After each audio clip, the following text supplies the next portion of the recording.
Story 1. Daughter makes my boyfriend coffee every morning, irons his shirts, and tries sitting on his lap if she got the chance, but now he's furious and wants to kick her out. Okay, so I 47F have been dating my boyfriend 52M for about 2 years now. We met in a grief counseling group after both of us lost our spouses. He lost his wife to cancer, and I lost my husband in a car accident. Meeting someone who understood that specific kind of grief was, I don't know, comforting, I guess. I wasn't looking for a relationship at all, but things just kind of happened naturally. For some background, I have 2 kids, my daughter 19F and my son 16M. My boyfriend has a son 17M from his marriage. My son is pretty indifferent about the whole relationship.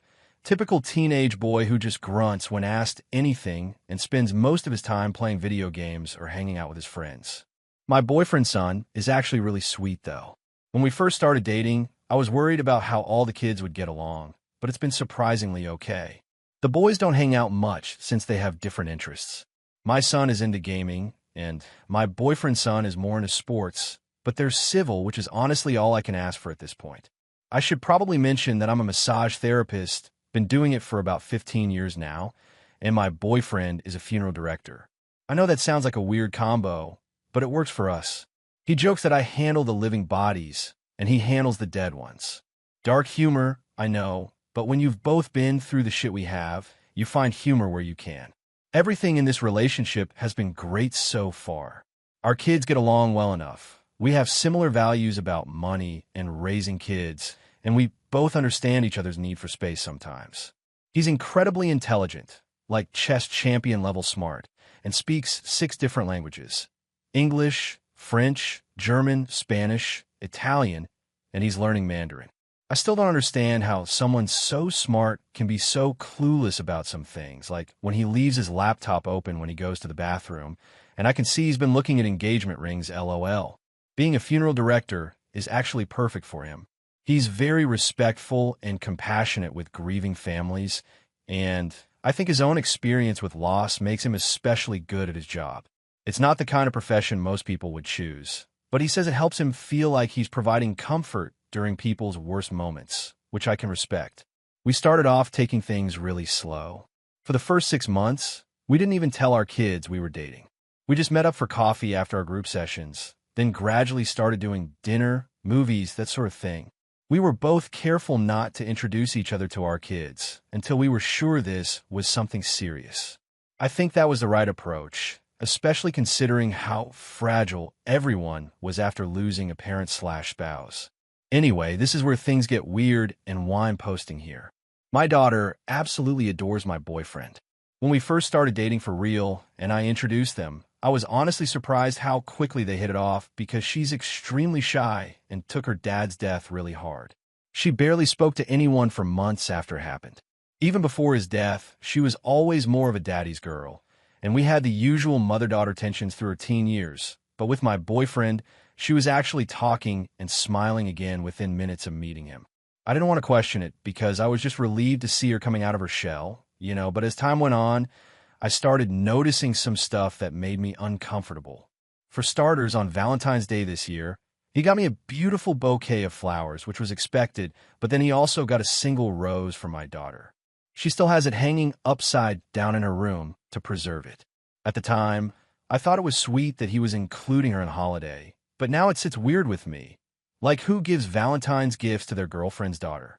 I mentioned it casually to my friend, and she said it was thoughtful, but her tone made me think she found it strange too. Then there's the morning routine. She gets up early every single morning to make him a latte before he goes to work, like sets an alarm and everything, just to make sure it's ready for him. She never did this kind of thing for her actual father, and she certainly doesn't do it for me. I mentioned it once, like, that's so sweet of you to make coffee for him, and she just shrugged and said, he works hard and deserves it. Then at night, when he gets home, she's waiting in the kitchen with a beer and a sandwich for him. It's like something out of 1950s housewife handbook. She literally waits by the window, sometimes to see his car pull up. One time, she even ironed his shirts for him. I came home and found her in a laundry room with his work shirts all hanging up, and she was carefully pressing each one. When I asked what she was doing, she said his shirts looked wrinkled, and I know he likes to look professional. He has a freaking dry cleaning service for his work clothes. They don't need ironing. The thing that really pissed me off was when she bought him this expensive ergonomic computer chair with massaging rollers on it for his home office. I am an a-hole masseuse. That's literally my job. I can take care of this man's back problems just fine with my own 2 hands. I don't need to be replaced by some goddamn chair. I couldn't help but feel like she was trying to one-up me somehow. When I asked her about it, she just said, "Oh, but this way he can sit comfortably while he's working at home." I wanted to scream. Do you know how much those chairs cost? She spent nearly all of her savings from her part-time job on it. Who does that for their mom's boyfriend? There have been other things too, like how she always laughs extra hard at jokes, even the dumb ones, or how she's suddenly interested in classical music because he mentioned once that he likes Mozart. She downloaded a bunch of classical music playlists, and now that's all she listens to. She never showed any interest in that kind of music before, or the time she baked him a birthday cake from scratch, even though I had already ordered his favorite cake from the bakery. She stayed up all night to make it and was so proud when she presented it to him. I felt like such a jerk because of course he had to eat a piece of both cakes and tell us they were both amazing. The whole thing just felt like a competition I didn't sign up for. I finally sat her down and asked point blank why she keeps doing all this stuff for him. She just said she likes him. I pushed for more details, and she started listing things off. He's nice, he's smart, he's funny, he's interesting to talk to, he listens when I talk, blah, blah, blah. But what really stuck out to me was when she said, "And I love the way he dresses." This is where I need to rewind a bit. My boyfriend wears suits every day because of his job, nice black suits with ties. When I first started dating him, my daughter would always refer to him as that sharp-dressed man. She'd ask stuff like, "Are you going to see that sharp-dressed man again?" Or, "When do I get to meet your sharp-dressed man, Mom?" At the time, I thought it was just her way of showing approval. She's always said she wants to marry a man in a suit someday, so I figured she was just happy I found someone who fits that image. She even started watching all these old movies with men in suits, Cary Grant films, James Bond stuff like that. She changed her phone wallpaper to a picture of Don Draper from Mad Men. It was weird, but I didn't think much of it, but now I'm starting to wonder if there's more to it, like maybe she's developed some kind of crush on him. I've tried to brush it off because that feels gross to even think about, but the evidence is kind of piling up. We just bought a house together a few months back. It's a big step, and I'm fully invested in this relationship. I love this man, and I know he loves me. As I mentioned earlier, I'm pretty sure he's planning to propose soon based on his browser history. Again, how can someone so smart be so bad at covering their tracks? The house is nice, not huge, but big enough for all of us. My daughter and son each have their own rooms, and there's a guest room for when my boyfriend's son stays over. He lives primarily with his mom, but visits every other weekend.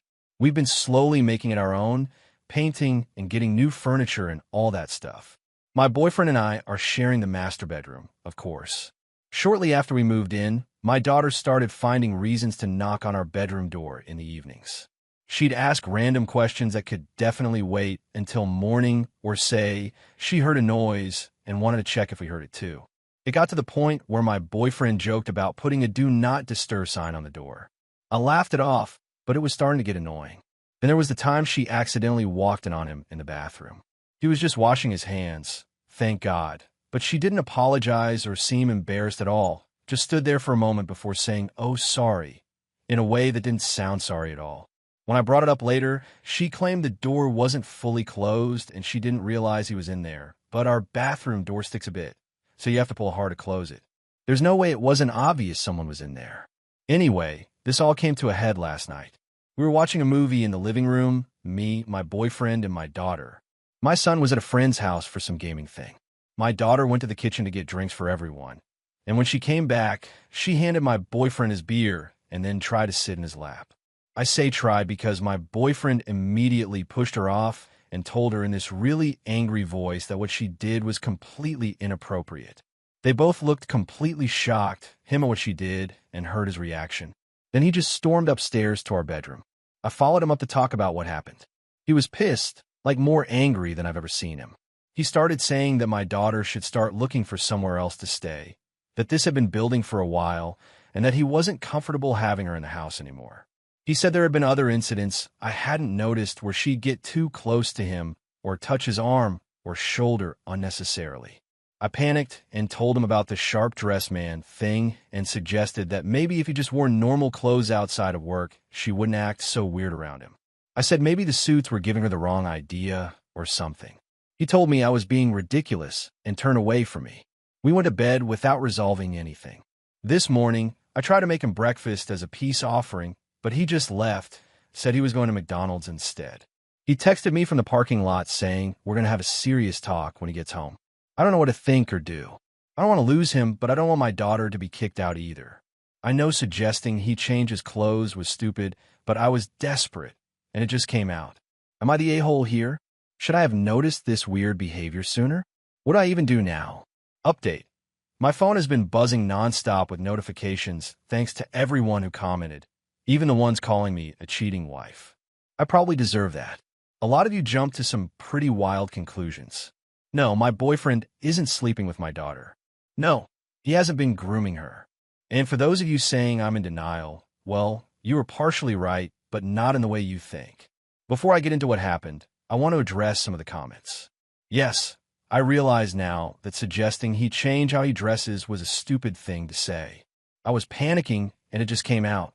And to the person who asked why I didn't confront my daughter sooner, I guess I was hoping it was just a phase or something. I don't know, I effed up okay? Anyway, so my boyfriend came home eventually, and we had our serious talk. It turns out there was a whole lot I didn't know about, an entire shit show's worth of stuff, actually. My boyfriend showed me several disturbing text messages my daughter had sent him over the past few months.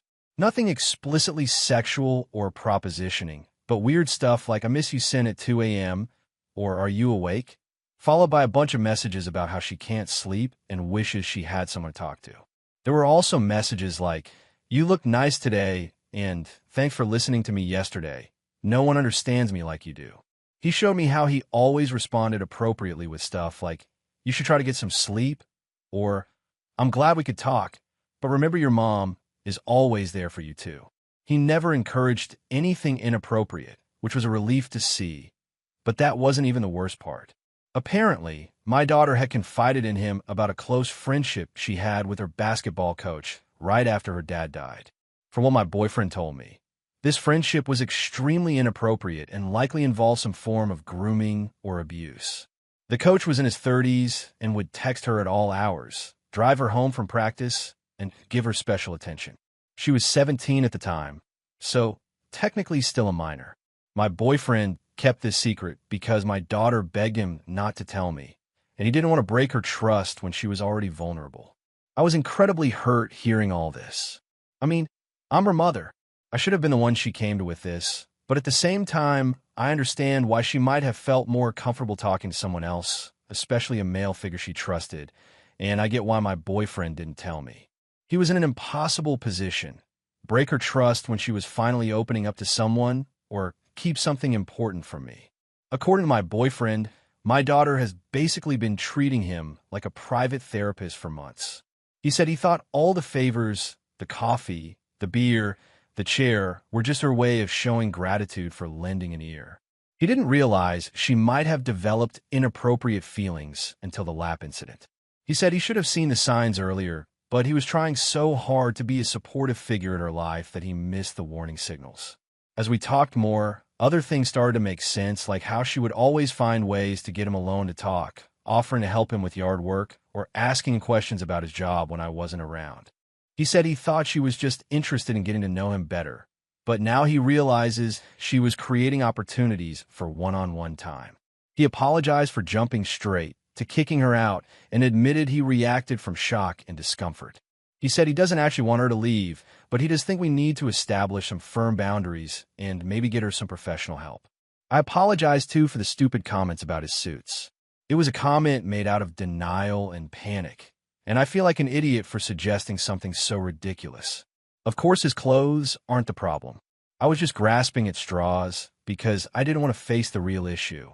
After talking with my boyfriend for what felt like hours, I sat my daughter down for an extremely uncomfortable but necessary conversation about boundaries. She'd been hiding in her room since the incident, only coming out when she thought no one was around. As soon as I brought up the lap incident, she burst into tears and started apologizing over and over.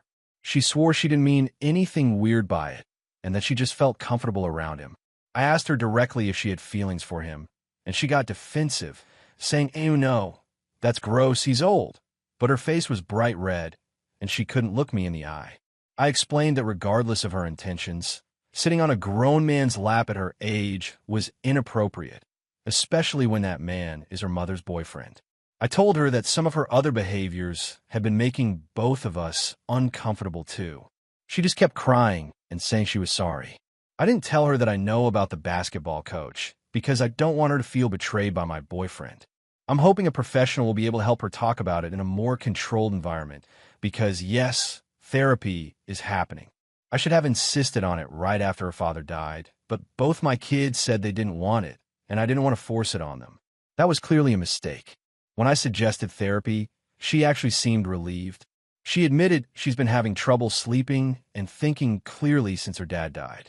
She said talking to my boyfriend helped because he gets it in a way other people don't.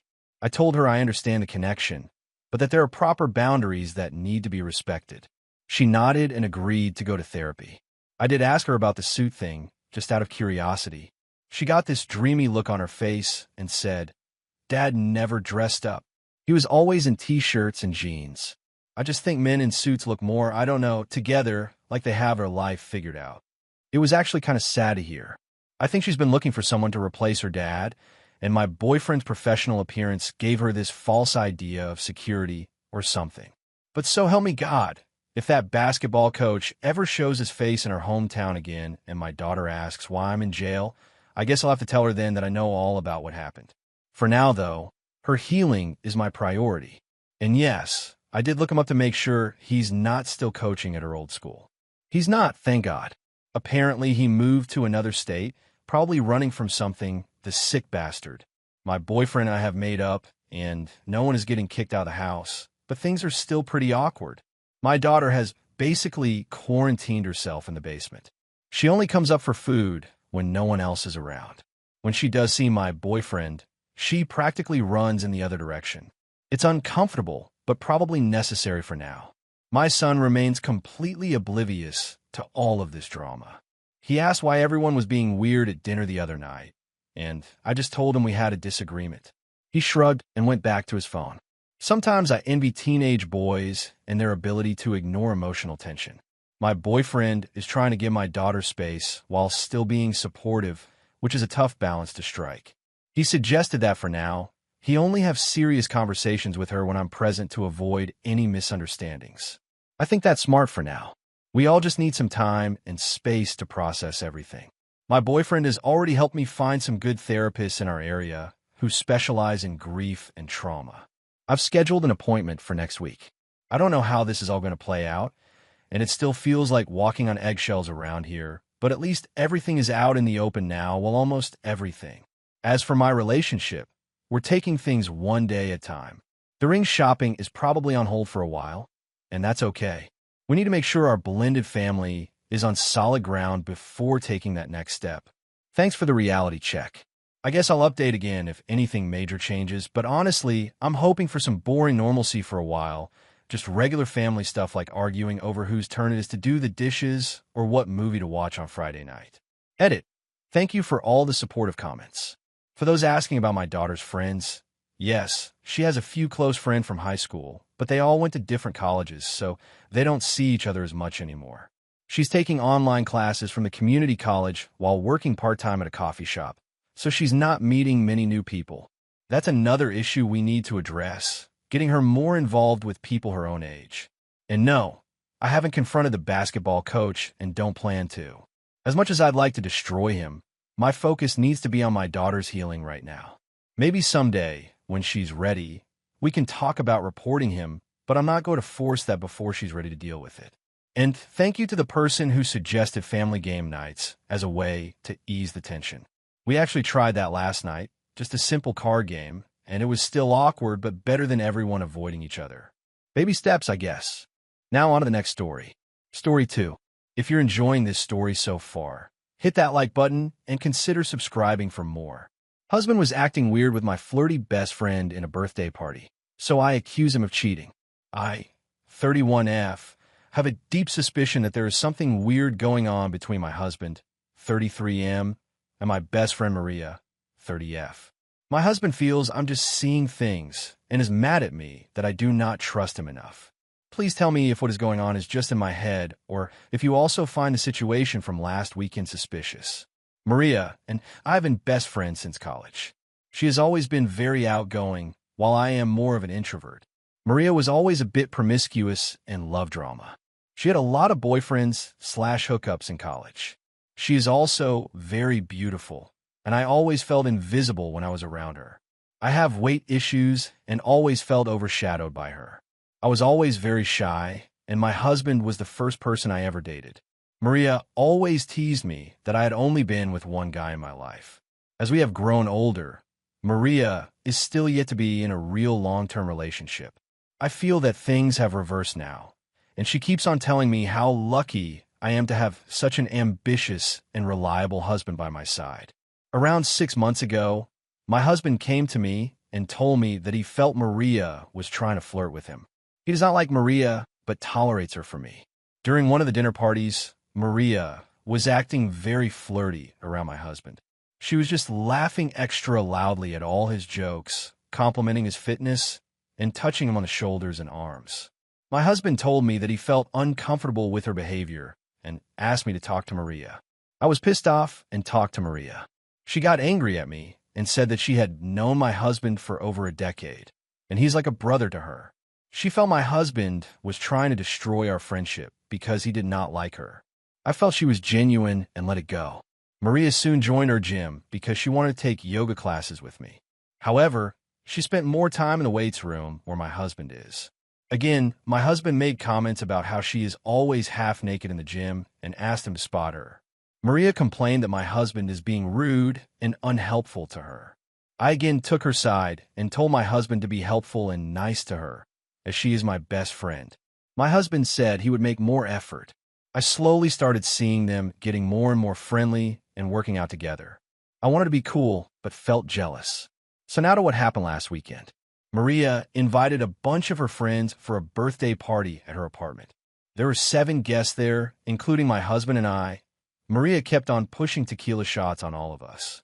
Eventually, most of us got drunk.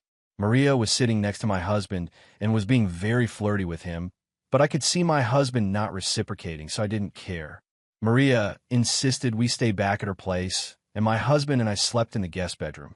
The other 3 guests, who were her coworkers, 1 guy and 2 girls, crashed on the sofas in the living room. I was drunk, and the last thing I remember was my husband bringing me to the guest room.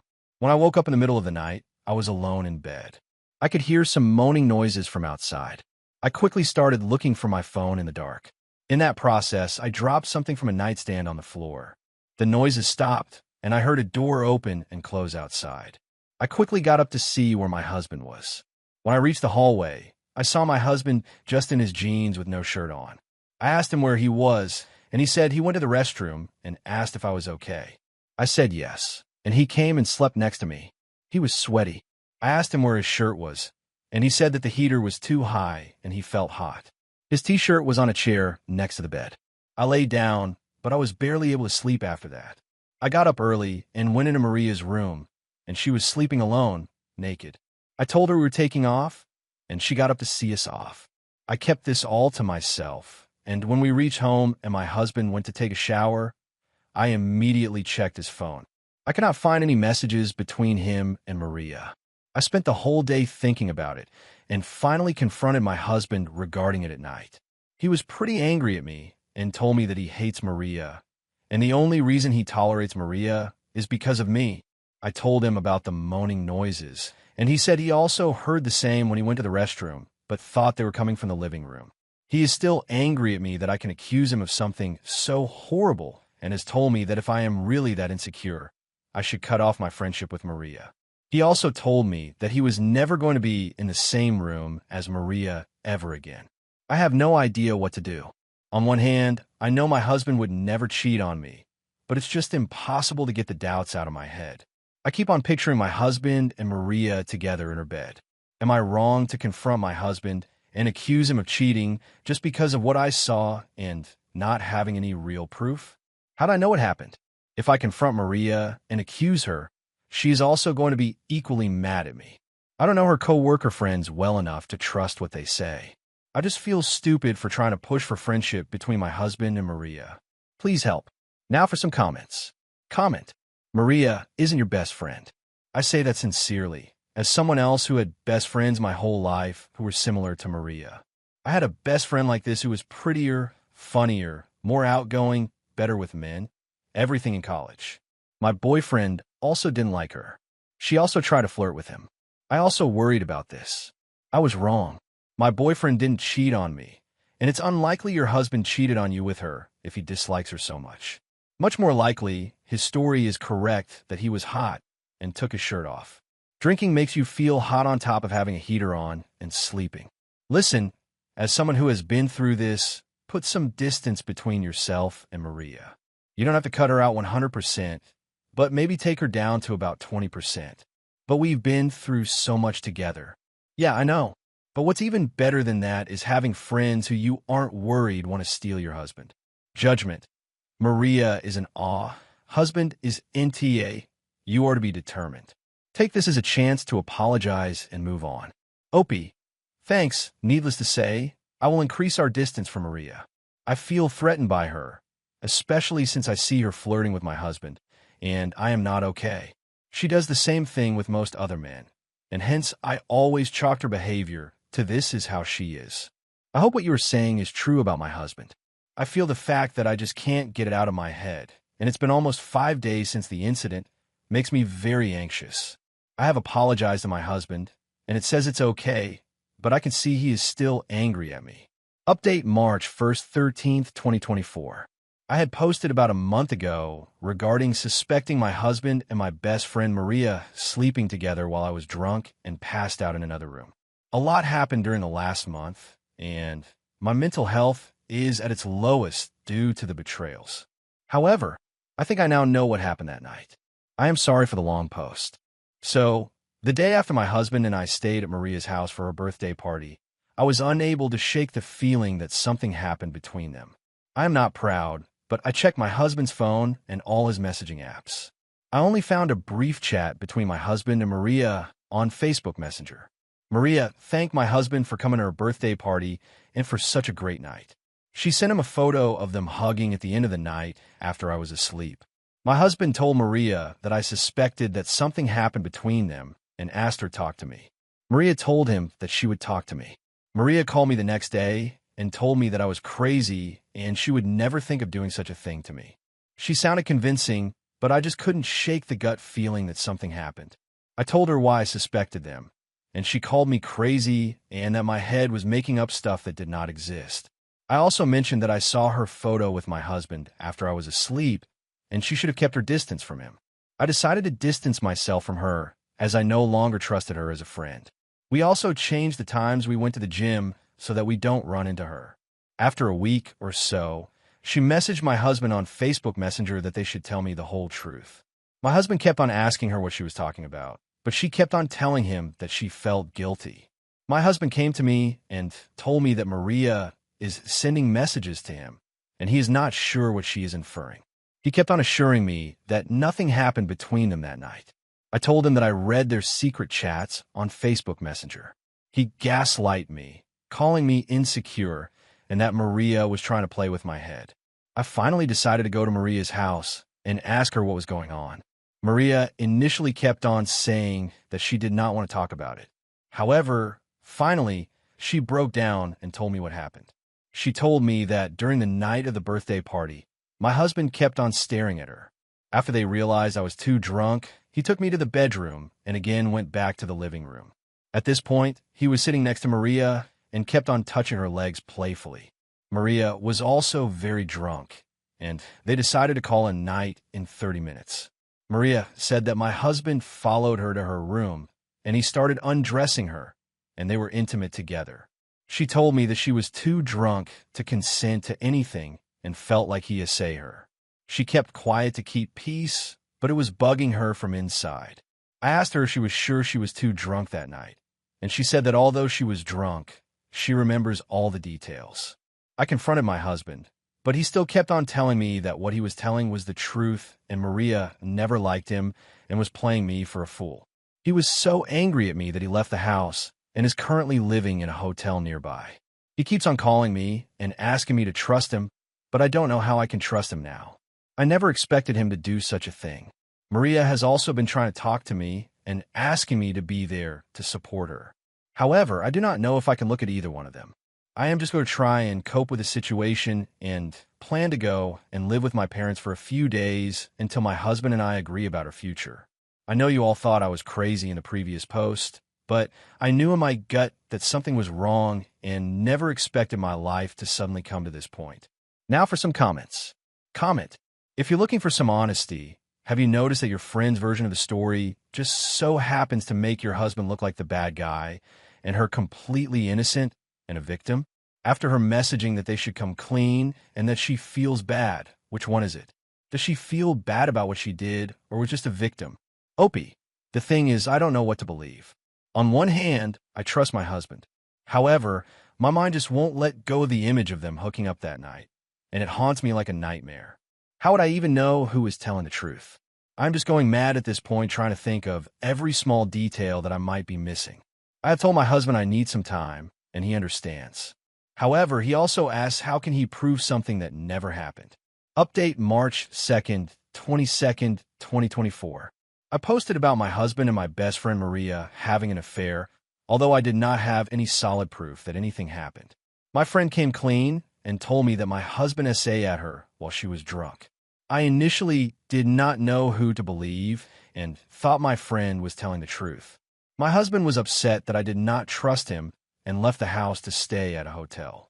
After posting the update, I read the comments until 4 a.m. and cried uncontrollably. I let my insecurities and crazy trust Maria when it was clear that my husband was telling the truth. Sorry for the long post.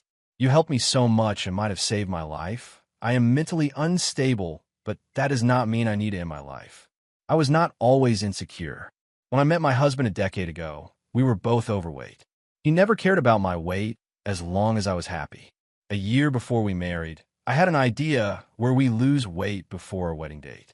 He took his fitness seriously and lost 40 pounds that year, while I was not disciplined and did not lose any. Our wedding photo looks like Ryan Reynolds is marrying Princess Fiona from Shrek. This made me insecure about my weight. It did not help that my mom and Maria kept on telling me that I needed to lose weight, or else he would leave me for someone more beautiful. The question in my mind was not if he would leave me, but when. He knows my struggles and has always been supportive and loving towards me. I went to meet him in the morning, and I have never seen him so broken. I started apologizing and crying, and he was trying to calm me down for almost an hour. I told him I trusted him completely and apologized that I did not see it sooner. He just looked stone-faced. He said he knew I would trust him eventually, but he is worried about Maria. He kept checking his social media because he was scared she might post about it. He said he could not imagine what his parents, friends, and coworkers would think if they saw the accusations. He told me that we need to talk to Maria to not spread such lies. I told him in detail what Maria told me, and he told me what happened that night. He said that I fell asleep on his lap around 1:30 a.m. He woke me up and took me to the bedroom. He came out to say goodbye to everyone, but the party was already dying. My husband was not drunk. He generally never drinks more than 1 to 2 drinks ever, but Maria and her friends were very drunk. Maria wanted to take some final pictures and went to everyone and made silly poses. That was the photo she sent to my husband. She asked my husband if he could come with her to the bedroom to get some blankets and pillows for others. My husband told her he needed to check on me, and the other male co-worker volunteered to go with her and get stuff. My husband then came to the room and slept. He woke up 2 hours later and went to the restroom. He confirmed that he heard the moaning noises, but they had stopped when he came out of the restroom. We decided to talk to Marie, and I invited her to our house on Saturday evening. She was shocked to see my husband with me in the house. My husband told her that she knew what she was saying was wrong, and he still had the messages where she thanked him the next day. Maria got defensive and started telling me that she blacked out that night, but later slowly started to put together what happened at night. Since she was naked when she woke up, She asked me why she would sleep naked without locking the room door when her coworkers were in the next room. She said that she remembers my husband coming to her room and having sex with her while she was extremely drunk. My husband told Maria that none of this happened, and she kept on insisting that she clearly remembered him naked and having sex with her. He told her, if that was true, tell me how big his penis was. She was taken aback and shouted to him, just because it was huge does not mean I enjoyed the sex, and that she was extremely drunk. I asked Maria if she was sure, and she said she would never forget it. The thing is, my husband is noticeably smaller than average in that area. I am not complaining as he always gets the job done, but I knew Maria was full of a screaming match began between Maria and me, and I told her she was full of and to get out of my house. I told her that if she accused my husband, I would stand by him and tell everyone I was in the next room and none of this happened. Maria was crying at this moment and told me to enjoy my life with a rapist. I hugged my husband, but he still looked void of any emotions. He told me not to freak out, but he had planned to visit his parents' house to reset his head. Before I talked to him, I wanted to be with him, but he insisted he wanted to be alone for a week and we'd be back on Saturday. He also called my mom to come to our house, so I'm not alone. We told her what happened, and she was very angry at me. I've been talking to him all week on the phone, and he plans to return tomorrow. I feel lucky and undeserving of such a good husband and cannot believe I was so close to losing him. I have not heard from Maria, but at this point, our friendship is over. Again, thanks to everyone who sent well-meaning messages to me all through the week. I truly appreciate it. I have signed up for therapy this week, and hopefully will be able to be a better wife to my husband forever. Update July 3rd, 11th, 2024. I received a lot of messages today morning asking what happened. Not sure why. So I will just briefly write what happened here instead of replying to everyone. My husband left the house to be with his parents the day after I wrote the post. I became really paranoid after reading all the comments that he may never come back. He assured me that he will be back soon, but I just became paranoid and went there. We had a lot of heart-to-heart discussions, and he told me how hurt he was that I chose to listen to Maria instead of backing him up. I told him how I made a terrible mistake and I would never doubt him again. We came back home after a week.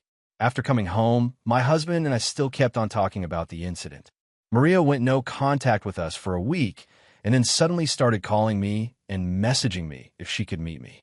I had decided to cut her off from our lives. However, my husband told me that there's a very high chance that her coworker might have sied her, and she did not remember things correctly. We discussed it, but my husband insisted that I should at least hear her side before deciding to break friendship with her. He also told me that she was not welcome in our house anymore, and he will never forgive her. He suggested that I should meet her in a public place. I agreed and called Maria to meet at a coffee shop one evening. Maria cried a lot and apologized to me for the whole thing. She said that she was very drunk by the end of the night. She remembered me passing out on sofa and my husband taking me to the room. She also remembered asking my husband for help with getting some stuff from the bedroom. She said that she woke up naked and could feel she had sex. She has memories of my husband having sex with her. However, after our fight, she started thinking if they were just drunk and false memories. The only other guy in the house was her co-worker. She confronted him, and he told her the truth what happened. According to him, he came to her bedroom to get the pillows and bedding. Maria kissed him, and they made out after everyone went asleep. Her co-worker went back to her room after an hour, and they had sex. Her co-worker told her that she asked him to come to her room after everyone is asleep, and that is why he went back. He also told her that she was awake when he went to her room. She was the one who initiated everything. Maria did not say anything to him in the morning or talk about it afterwards. He felt that Maria wanted to just drunk and hook up, was uncomfortable talking about it later. Maria was very apologetic and told me that she was very drunk and her mind just convinced her that my husband was with her that night. I asked Maria if she likes my husband and if she really meant to kiss my husband that night. She told me that she would never do that to me. She told me that she felt so guilty about the whole thing and also messaged my husband to confess everything to me. She says that if she liked my husband, why would she ask him to confess everything to me instead of just carrying on with the affair secretly? She said that she likes my husband as a friend, but would never dare to do anything that would cause me pain. I feel her story makes sense. I told my husband about what happened. He also felt that it made sense that it was the coworker who went to her room that night. And as he was the same height and build as my husband, she might have constructed the false memories in her mind. He told me that I could be friends with Maria as it was my choice, but he can never forget the hell she put him through for those 2 weeks that almost cost us our marriage. He said that he forgives Maria, but we never forget what she did. Maria called him on phone to apologize, and he told her he forgives her. However, he also told me that he will never interact with Maria without me being present. Maria started dating the coworker after the incident for a few months, but he cheated on her, and now Maria is single again. I was her shoulder to cry on after she broke up with him, and I felt that brought us back closer. She's so beautiful, but has the worst luck with men. I signed up for therapy myself, and am really working on my low self-esteem and anxiety issues. I have also lost a lot of weight in the last 3 months, and it has helped my mental health tremendously. I still have a long way to go, but my husband's unconditional love for me does give me confidence that I must be doing something right. I also felt bad commenting about my husband's private parts in the last post. All I can say is he is more than enough for me, and I love him a lot and would never change anything about him. The silver lining. As I know Maria is a blabbermouth and must have told all my friends about it. My husband is a very handsome man, and I was always worried about my friends hitting on him. However, I feel now they will be less keen to flirt with him again. I know I'm not perfect, and I am working really hard to improve myself. Now for some comments. Opie on the conversations Maria told her about between the coworker and herself. Opie, yeah, that was weird to me too. She described she was too drunk to remember anything, but believed her coworker when he told her that she initiated everything. However, it's her life. She has the worst taste in guys and always dates lay guys. Comment. Maria sounds a little toxic, and I think sometimes friendship should just end. It's not anyone's fault, but personally I wouldn't put my husband in that position. Yes, he said he was okay with it, but he shouldn't have to be okay with you keeping a relationship with someone who falsely accused him. Opie.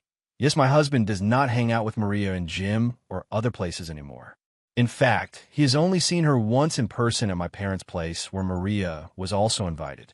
I also avoided her for a while, but felt bad for her after her coworker cheated on her. Now on to the next story. Story 3. Wife cheated on me with my stepbrother and got pregnant. So when I asked for a paternity test, she averted the baby. So I told her parents everything, who later cut her off from her inheritance. I, 34M, have been married to my wife, 29F, for 2 years. Our relationship has been pretty standard. We met at a work event many years ago. We were friends for a couple of years before realizing we both have feelings for each other and started going out. We dated for 3 years before I asked her to marry me. So we have been together for almost 6 years now. We never really had any complications, either in our dating phase or after being married. She is beautiful, smart, and a great partner to me. I have tried my best to be a good husband to her, and we have been happy together. Around 6 months ago, my step-brother Darren, 28M, got fired from his job. Instead of looking for another job, he decided to take some time off to travel and find himself. Darren has always been sort of unpredictable and spontaneous. It took my dad and mom a lot to convince him to even go to college and get a degree. He always has crazy ideas that he has to be talked down from, but getting fired from his job because of being intoxicated during a work meeting is a big deal. Despite his history, he decided to stop drinking as well. And even though I was afraid this was just another thing he would pursue halfway through and quit, I tried to be supportive for my dad's sake. My parents got divorced when I was a kid, and my dad married Darren's mom when I was a teenager. So when he asked if he could crash at my place for a few weeks because he wanted to explore New York, I didn't really know how to say no. I was skeptical and not really willing to do it, but my dad and stepmom asked me to let him stay, and I couldn't say no. I asked my wife, and she said she was okay with it, so I reluctantly gave in. He came to live with us 2 months ago. I made it clear that he couldn't bring any people into the apartment, and even though he could leave and come back whenever he wanted, it shouldn't disrupt our sleep at all. He was surprisingly okay with all my rules. For the first few days, he stayed out almost all night, and I even saw him come in as late as 7 a.m. while I was already up and getting ready for work. Apart from that, he was quite nice, had dinner with me and my wife at our place, and even cooked for us a few times. I was pleasantly surprised. This was not the Darren I had known all my life. My wife and I had planned a weekend trip to Vegas the second weekend. He was there as I had some work there. We told Darren to take care of the place till we were back. Everything was decided, but at the last minute my wife caught a bad stomach flu that was Thursday night, and we were supposed to leave the next morning. We were both really upset, but still thought she would go if she felt any better in the morning. Unfortunately, though, it only seemed to get worse, and by the time we were supposed to leave, she was too sick to go. I tried to reschedule my work thing and postpone our trip, but it was too last minute and I had to go. I felt awful about leaving her in condition, but I knew that at least Darren would be there in case her health got worse. He promised to stay in and make her home-cooked meals as well. I promised to be back Saturday morning as early as I could and left. Looking back, I can't believe I didn't see what happened coming. So I went to Vegas by myself, got back the next day, and saw that my wife was feeling better. I didn't think anything much of it, but after that weekend I noticed that Darren was home more often than before. Earlier, he used to go out every day, but didn't go out for many days on a stretch. I asked him if everything was fine, and he just shrugged it away, saying he was just trying to conserve his savings. I didn't think much of it, but then I started noticing other things that started to stand out to me. I came back from work one day and saw that my wife was already home. Apparently, she took half a day off from work because she had a headache and forgot to tell me.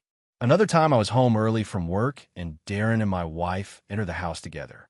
Apparently, they had just met outside the building. This could have been a coincidence, but I had a bad feeling about it. I had never doubted my wife's faithfulness, and even though Darren was a messy person, I didn't think he could do something as awful as that, but I just could not shake the feeling that something was wrong. I knew I couldn't accuse them of something out of nowhere. Not only did I not have any proof, but it would cause an insane amount of chaos in my family that I just did not want to deal with. So I did the simplest thing possible. I asked Darren how long he was planning to stay with us. I told him that it was great having him around, but maybe he should start thinking of his next steps. Thankfully, he took the hint and said that he would be moving out within the week. My wife was in the room while I had this conversation, and she just kept quiet, didn't say a single word. I did not like that. Anyway, Darren moved out, and I try not to think of all my doubts and focus on my marriage instead of thinking of the worst-case scenario. Once Darren moved out, things were good, and I almost started to believe that I was just being paranoid and nothing of that sort was going on. I was embarrassed to think my wife would do something like that when she has been the perfect partner to me all these years. But then something happened. Around 2 weeks ago, we found out that my wife was pregnant, 2 months pregnant to be precise. You can probably see where this is going. 2 months ago, Darren was living with us. I felt sick to my stomach. I'll give you some context. I'm a few years older than my wife. As I've already mentioned, I was ready to settle down and start a family of my own by the time I was 30. When my wife and I started dating, I knew right away she was the one for me, and I wanted to marry her, but she felt like she was too young to have kids and wanted to wait a few years before taking that step. I supported her decision, even though this was not what I wanted. We decided to wait till she was 30 to start trying for kids. So we always use protection. My wife isn't on any pills because her body reacts badly to hormonal birth control, so she always insists on us to be extra careful, and I always use protection. Of course, accidents don't happen, but I just could not get over the fact that there was something wrong. The timing was just disturbing to me. She said she wanted to keep the baby. She said that even though this was unplanned, it was a good thing, and we should be happy about this.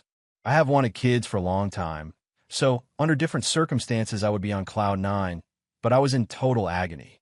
I tried to look happy in front of my wife, but I don't think I have ever felt worse. I did not know what to do.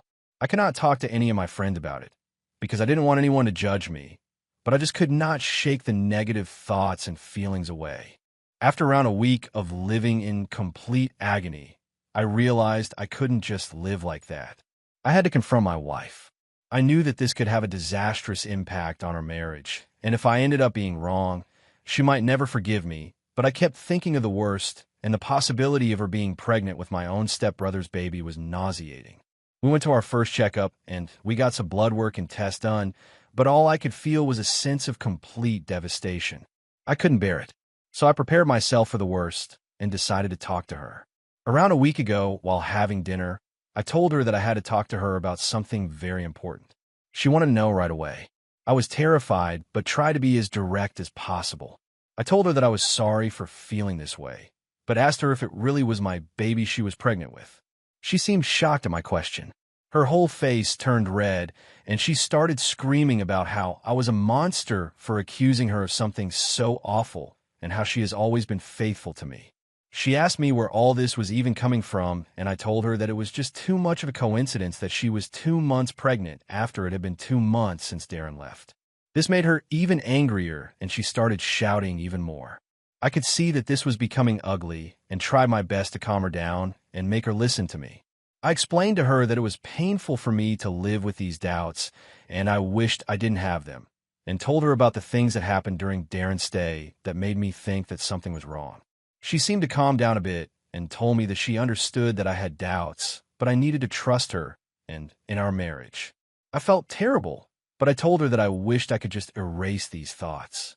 I had tried, and if there was really nothing to worry about, I wanted a paternity test after the baby was born. I even apologized to her and told her that I understood this must be difficult for her, but I had to be sure for my own sanity. Obviously, I didn't expect her to be completely okay with this and lash out a bit, but the reaction she had was insane. If she was agitated before, the mention of a paternity test made her go ballistic.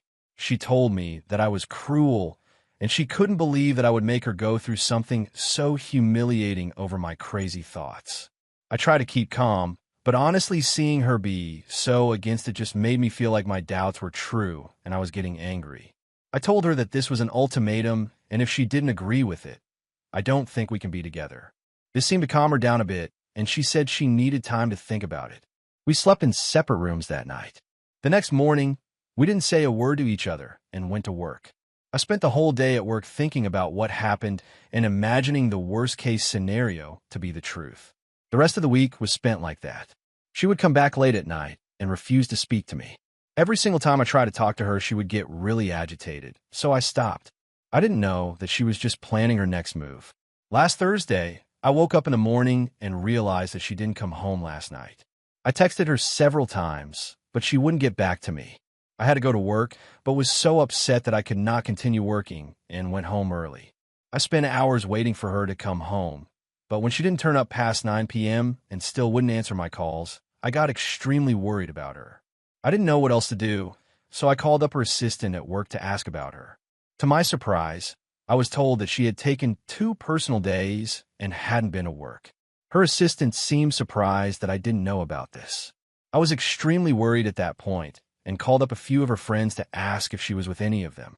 When all of them said that they hadn't heard from her, I started imagining the worst.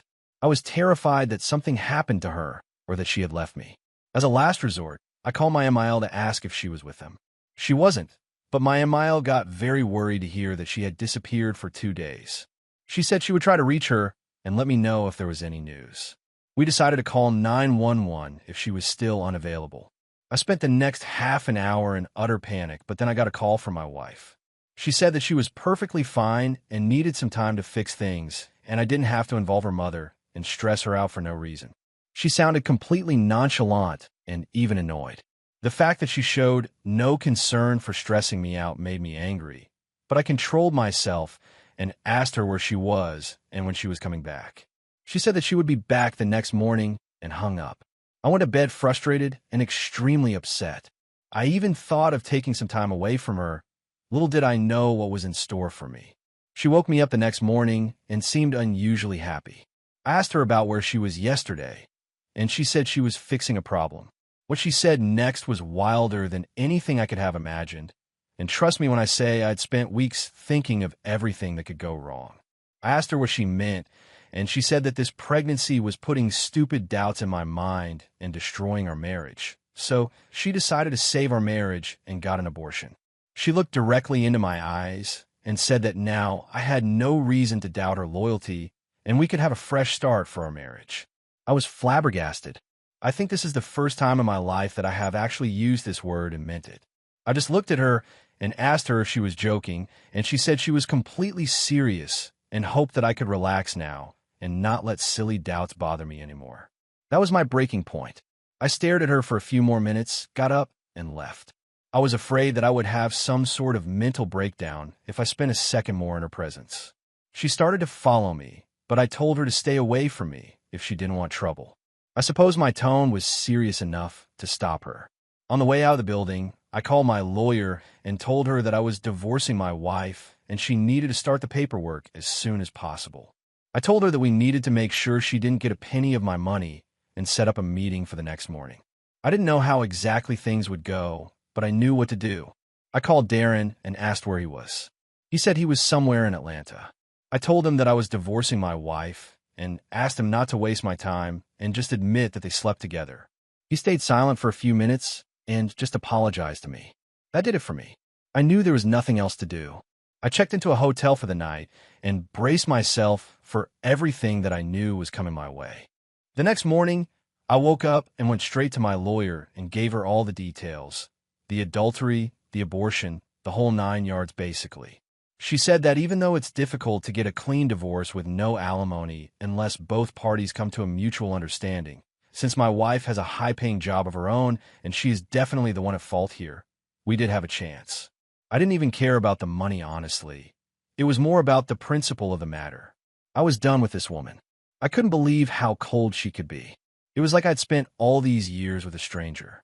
The person I married and loved would not be capable of doing something so insane. I know that she slept with my stepbrother, but there was a chance that she was pregnant with my baby, and now we have no way of ever finding out.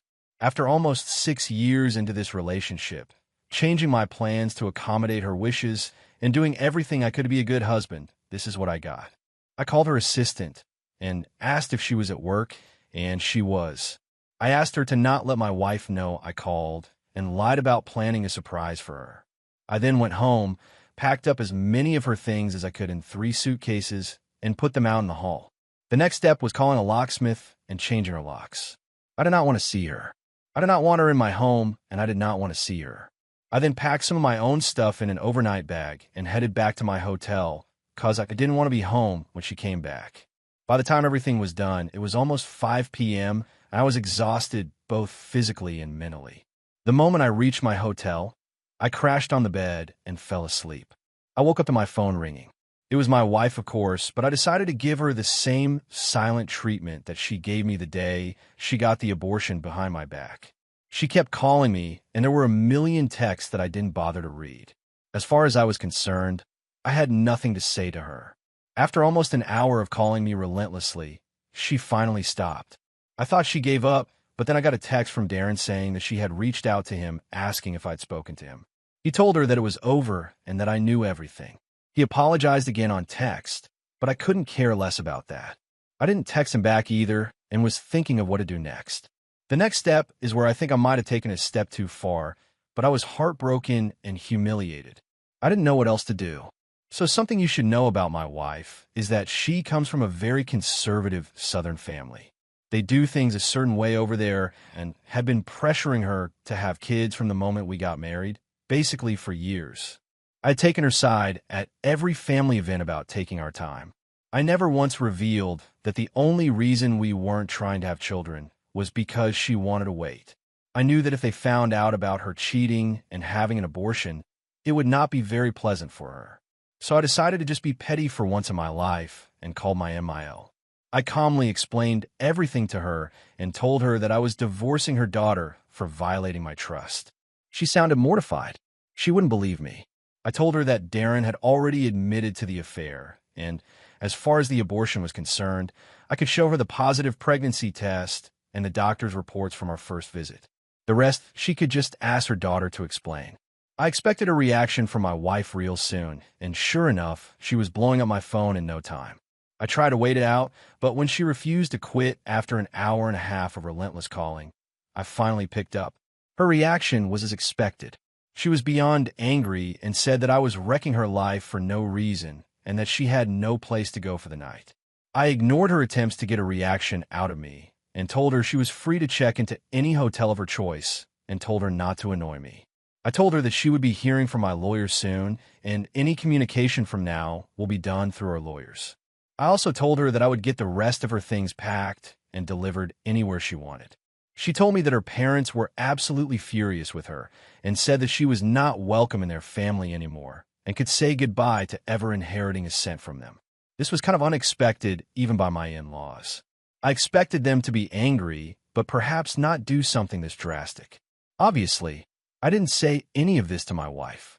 I told her that she should have thought of this before going behind my back, and that what her parents do is none of my concern. She said that I was immature and petty and shouldn't have dragged her parents into our marital problems because now her life was ruined and she didn't have anyone. I responded by saying that I couldn't care less about her, hung up on her. She proceeded to send me a billion texts calling me all kinds of names and saying that she would take every penny I had and make me regret this. I also got a call from my father-in-law.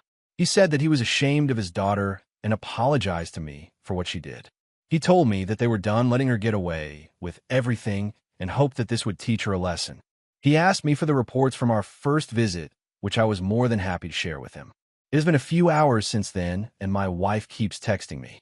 I'm thinking of just blocking her, but somewhere in the back of my head, I have this nagging voice that keeps telling me I took things too far and should have kept it between the two of us. I don't regret locking her out of my apartment, and I definitely don't have second thoughts about the divorce. But I know what a huge blow it is for her to be cut off from her parents. AITA for telling my in-laws about my wife's adultery and abortion. Update 1. I want to thank everyone who supported what I did, and those of you who shared your own stories made me feel a lot less alone than I was feeling and also put me at ease about my reaction. I've been dealing with the divorce stuff, and it is not easy. She refuses to cooperate with me and is adamant on getting alimony. We have been trying to reach an agreement among ourselves and avoid going to court because we all know how messy divorces can get, but it seems like she's treating this like an offense against her ego and does not exactly care about practicality. I am extremely glad I had the foresight to kick her out of the apartment before she had a chance to take the ultrasound documents and the pregnancy test I have with me now. I have spoken to Darren about the whole situation as well. As angry as I am at him, he says he will cooperate and even testify if he has to. He has also avoided all contact with my wife and has blocked her on every possible platform. He has apologized for what he has done. Not that his apology means anything to me, but at least he isn't doubling down on his mistake like she did. I couldn't resist my own curiosity and asked him for details about the affair, and he said that it did start the weekend I went to Paris. It continued as long as he lived there, and apparently they met a few times after he moved out as well.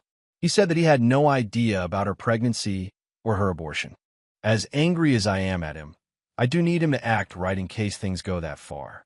I also know that the only reason he is suddenly so considerate of my needs is because he has been relying on my dad financially, because his savings have run out, and my dad has made it clear that he will be cut off permanently if he makes the situation worse in any way. My dad has made it clear that the only reason he is not cutting him off immediately is because we might need him if the divorce gets complicated. I am trying as hard as I can to not lash out at him, and it has not been easy. No other good news as of yet, except that I have moved into my apartment. I don't know exactly where she is, and I cannot pretend to care. I am glad that I have owned this apartment for far longer than I have been married to this woman, so it is unlikely that I will lose it. That's all for now. I'm gearing up for the divorce to get uglier. It's not like I have any other choice. I'll try to update you guys once things settle down a little. Update 2. I'm officially divorced, folks. It has been around 6 months since my last update, and I have been incredibly caught up in everything. Since my last update, things have moved forward with the divorce. My wife continued to be difficult initially, but after several pre-trial hearings, depositions, and settlement conferences later, it became clear that if we let this go to a trial, it would only end badly for her. Darren gave his statement under oath, and we already had evidence of her pregnancy. We brought in our MIL for her statement, and she backed us on everything. The depositions were particularly revealing. Under oath, my wife had to answer some tough questions. Her demeanor and the inconsistencies in her story only worked against her. Darren's deposition confirmed our suspicions and his apology. While it meant nothing to me, was a crucial piece of evidence. They also stupidly took some pictures in some intimate settings during the affair, which Darren had on his phone. It was impossible to deny the truth. After the depositions, we moved to settlement conferences. These were tense, but my wife's lawyers seemed to realize that fighting for alimony wasn't going to be fruitful, given her high-paying job and the solid evidence of her infidelity. It became clear that her demands for alimony wouldn't hold up in court. We were willing to settle things amicably, but I was not going to be taken advantage of. Eventually, my wife conceded. She agreed to forego any claims for alimony. The settlement also ensured that she would not receive any part of my assets beyond what we agreed upon, which was fair, given her contributions during our marriage. I'm glad that the final agreement was reached without the need for an unnecessary trial that would only drain my energy and my finances. She will receive her personal belongings, and we've divided our joint assets equitably. The settlement ensures that both of us can move on without further entanglements. I am beyond relieved that everything is over now, but I can't help but feel like all of this has been a huge waste of my time. Not just the divorce, but the whole marriage. I cannot believe I wasted my time and energy and derailed my plans of starting a family for someone who didn't hesitate to throw it all away for essentially nothing. Thank you all for your support and advice. It's been invaluable during this tough time. If anyone else is going through something similar, stay strong and lean on your support network. It gets better. Update 3. Don't know if anyone's still interested, but I posted on this subreddit at the beginning of the year, and it has been a few months since my last update. A couple of hours ago, I got a call from my dad. I picked up not expecting much, but he told me something that honestly left me wondering how to react. Apparently, Darren and my ex-wife are seeing each other again. I haven't been in contact with either of them and didn't know that Darren found a job in the city and moved here. I guessed it was enough to rekindle their flame, and she somehow forgot all the insults she hurled at him during the divorce. I feel disgusted. I feel betrayed and like someone made a fool of me. My dad said that he has made it clear to both Darren and my stepmom that he wants nothing to do with Darren anymore. Feels good to have my old man at my side at least. Anyway, that's that. I hope I don't hear anything about this anymore, so I don't think I'll have any updates for you guys anymore. Now on to the next story. Story 4.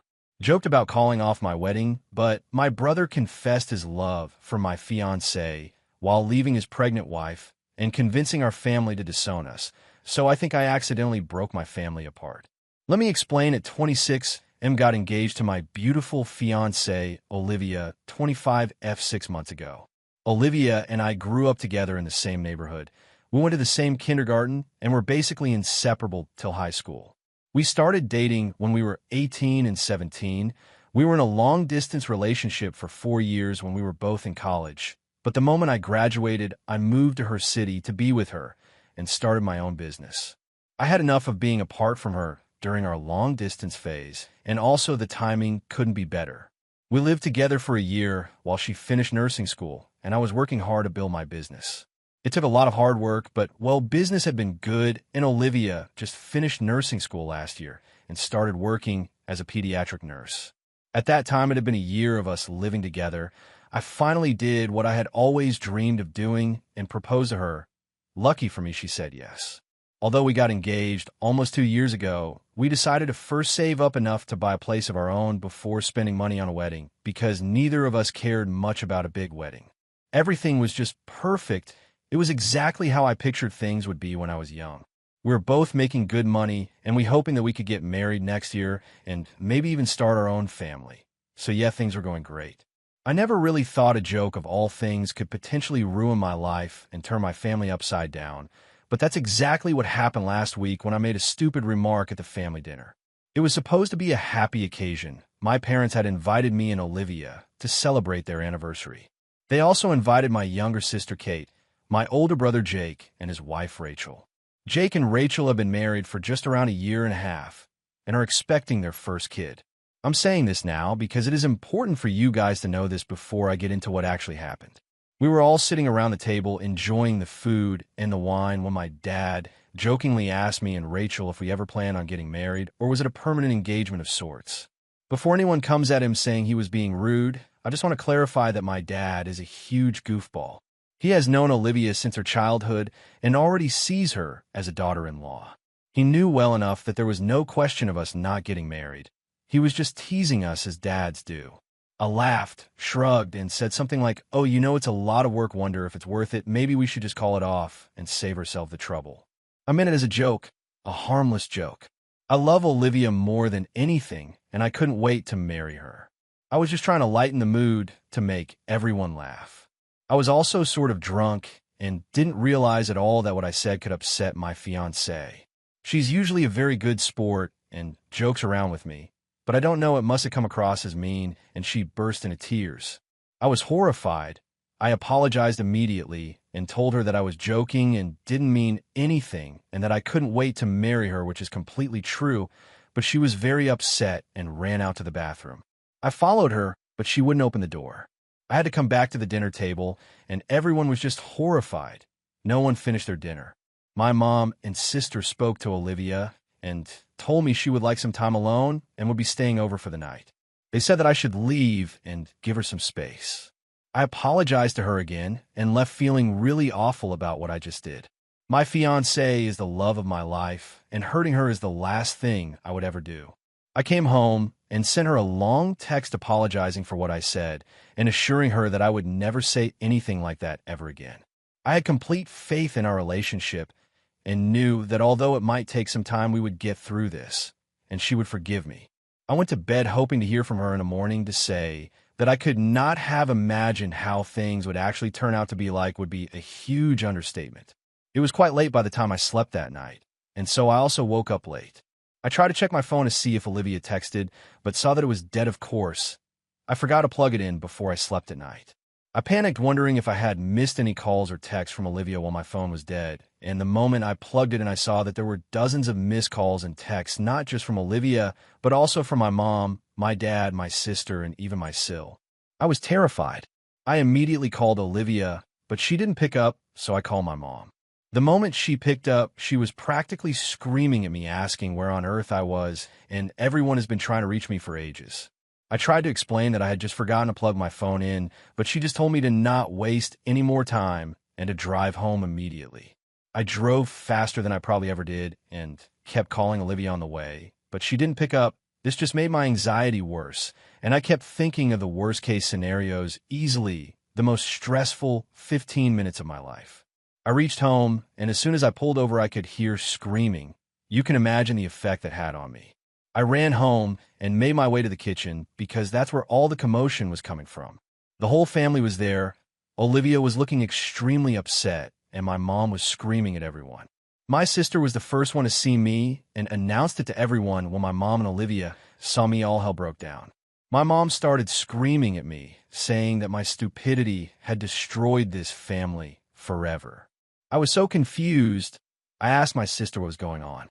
She said that I would be better off asking my fiancé. My mom, referring to Olivia as my fiancé, was odd in itself. She has always been close and affectionate with her, and called her Livy. I turned to Olivia and asked her to please tell me what was going on. She said that we should talk in private. My mother had stormed out of the kitchen by then, so Olivia and I went to my bedroom to talk. I was beyond stressed at this point and begged her to tell me what happened. She said that I should just calm down and hear her out. It was too late to calm down at that point. I told her that I was fine and to just tell me what was going on. She took a breath and told me that early in the morning today, she heard someone knock on her door, and when she opened it, she saw my brother standing there.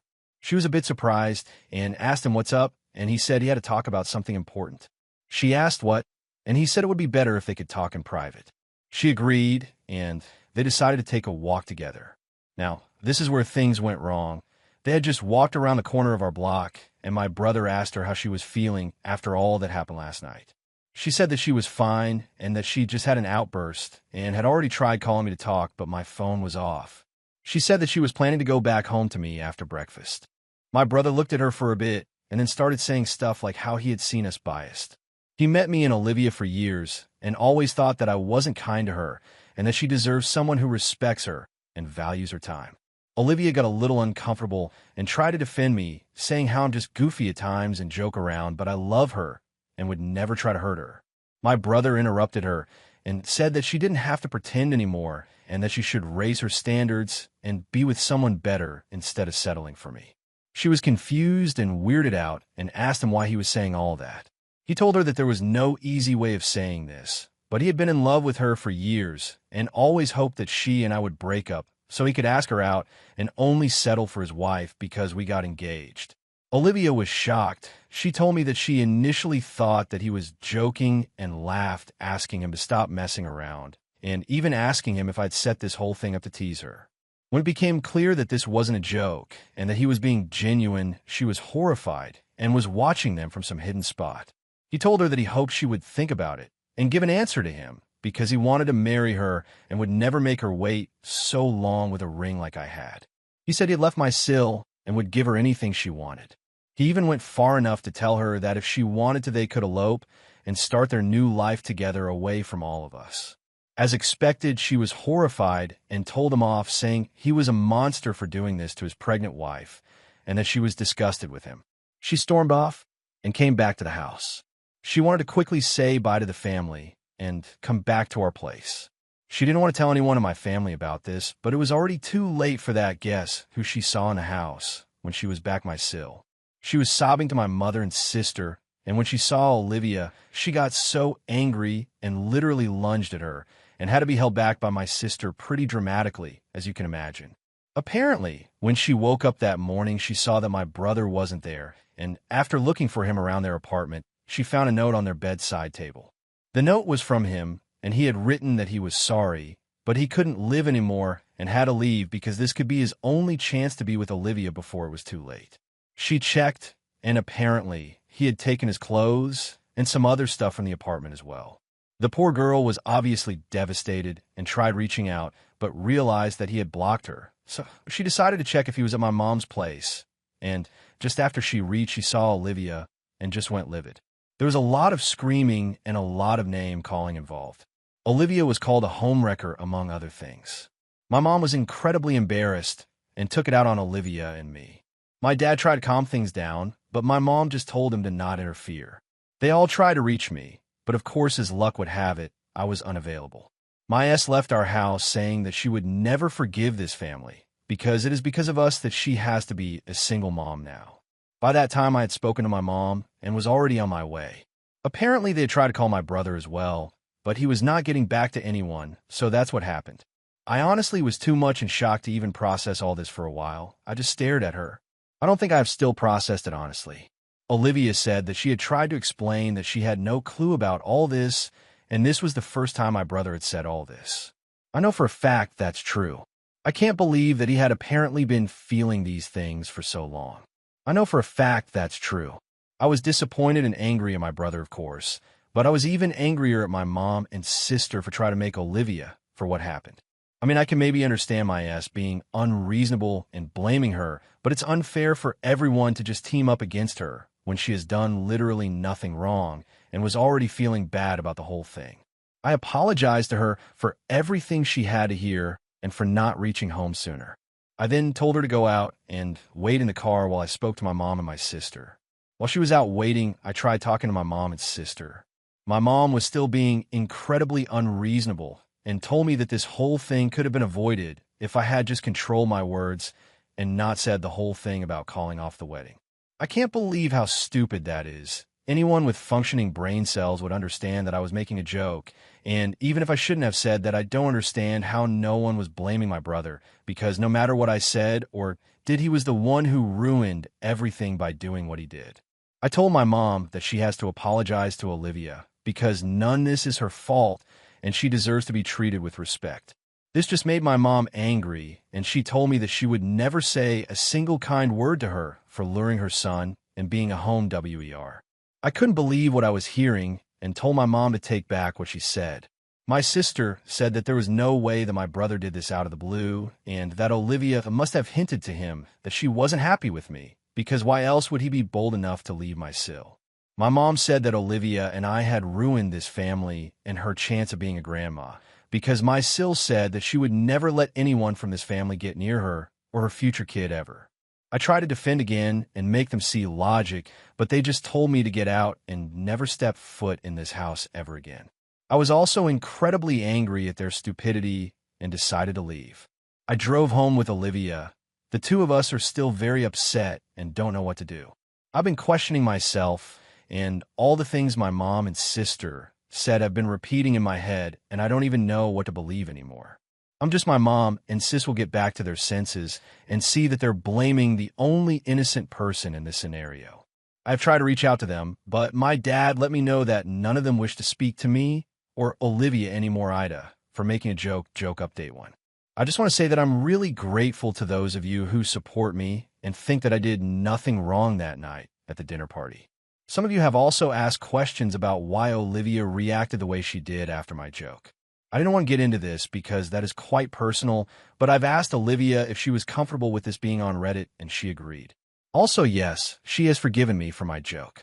I told her that I know I was a giant douchebag and that I would never say anything like that ever again. Our relationship is as strong as always, and I know we can get through this difficult time together. So here's the thing. Even though Olivia and I had discussed that we would stay engaged for a while and focus on bigger goals such as buying our house before getting married, she was actually starting to get a little insecure about it. Apparently, she had overheard a few of her coworkers gossiping about her and her permanent engagement at work a couple of months ago, and it had made her really upset.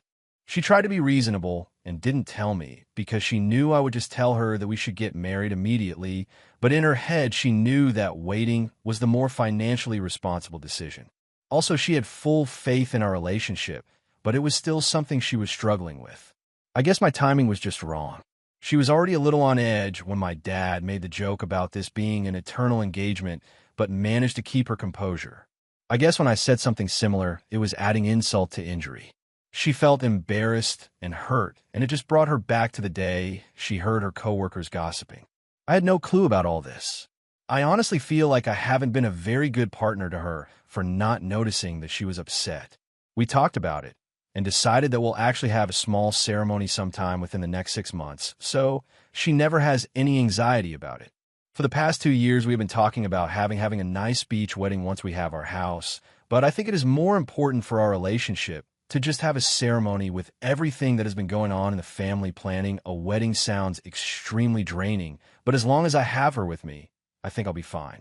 Also, to those of you asking why she stayed at my mom's place instead of going back to the apartment and making me stay home, guys, my family, and I have known this girl for practically her whole life. She has spent countless hours in that house, and my childhood bedroom is practically her spot. She loves my family honestly. Before that day, if anyone told me that my own mom and sister would turn against her and be so awful to her, I never would have believed them. This whole situation is extremely disappointing and has attacked literally everything I believe in. I'm concerned about my relationship. My family is not speaking to me, and I'm honestly still in the middle of processing what my brother did. Speaking of my brother, he hasn't been in contact with Olivia since that day. He's also obviously dodging my calls. I don't know where he is. I tried to talk to my family about him, but again, no one was willing to speak to me. My dad is trying to stay neutral, but doesn't want to make my mom upset. Apparently, she is hysterical about the possibility of not being in her first grandchild's life. My dad also told me that they tried reaching out to my sil, but she made it clear that she was not interested in speaking to any of them. You could have given me a million years to guess, but I never could have guessed that my brother had a thing for Olivia. He is 4 years older than me. The three of us played together as kids, and like I've already said, Olivia and I have been very close literally forever, although we only started dating when I was in my senior year of high school. My brother has always been popular with girls and has had lots of girlfriends over the years, both serious and casual relationships. If he wanted, he could have asked her out before I did, but he didn't. I don't think I have mentioned this before, but Olivia and I took a break of almost a year during our long-distance phase before getting back together. He knew about that and never made a move on her, not even close. So honestly, it is beyond me how he just pulled this stunt out of the blue. I feel absolutely awful about what he did to my sil. Both Olivia and I tried reaching out to her to explain her side of the story, but she absolutely refused to talk to us. So after trying for a few days, we just decided to respect choice and not approach her anymore. I honestly don't know what to do about this situation anymore. I still believe that my fiancé deserves an apology from my family for everything she had to hear from them, and I will absolutely make sure she gets one. But for now, we have both agreed that it would be better to let things cool off for a bit before starting another fight update. To hello, everyone's sorry for the super late update. But honestly, things have been incredibly stressful in my family, and I was not in the mental space to update the post again.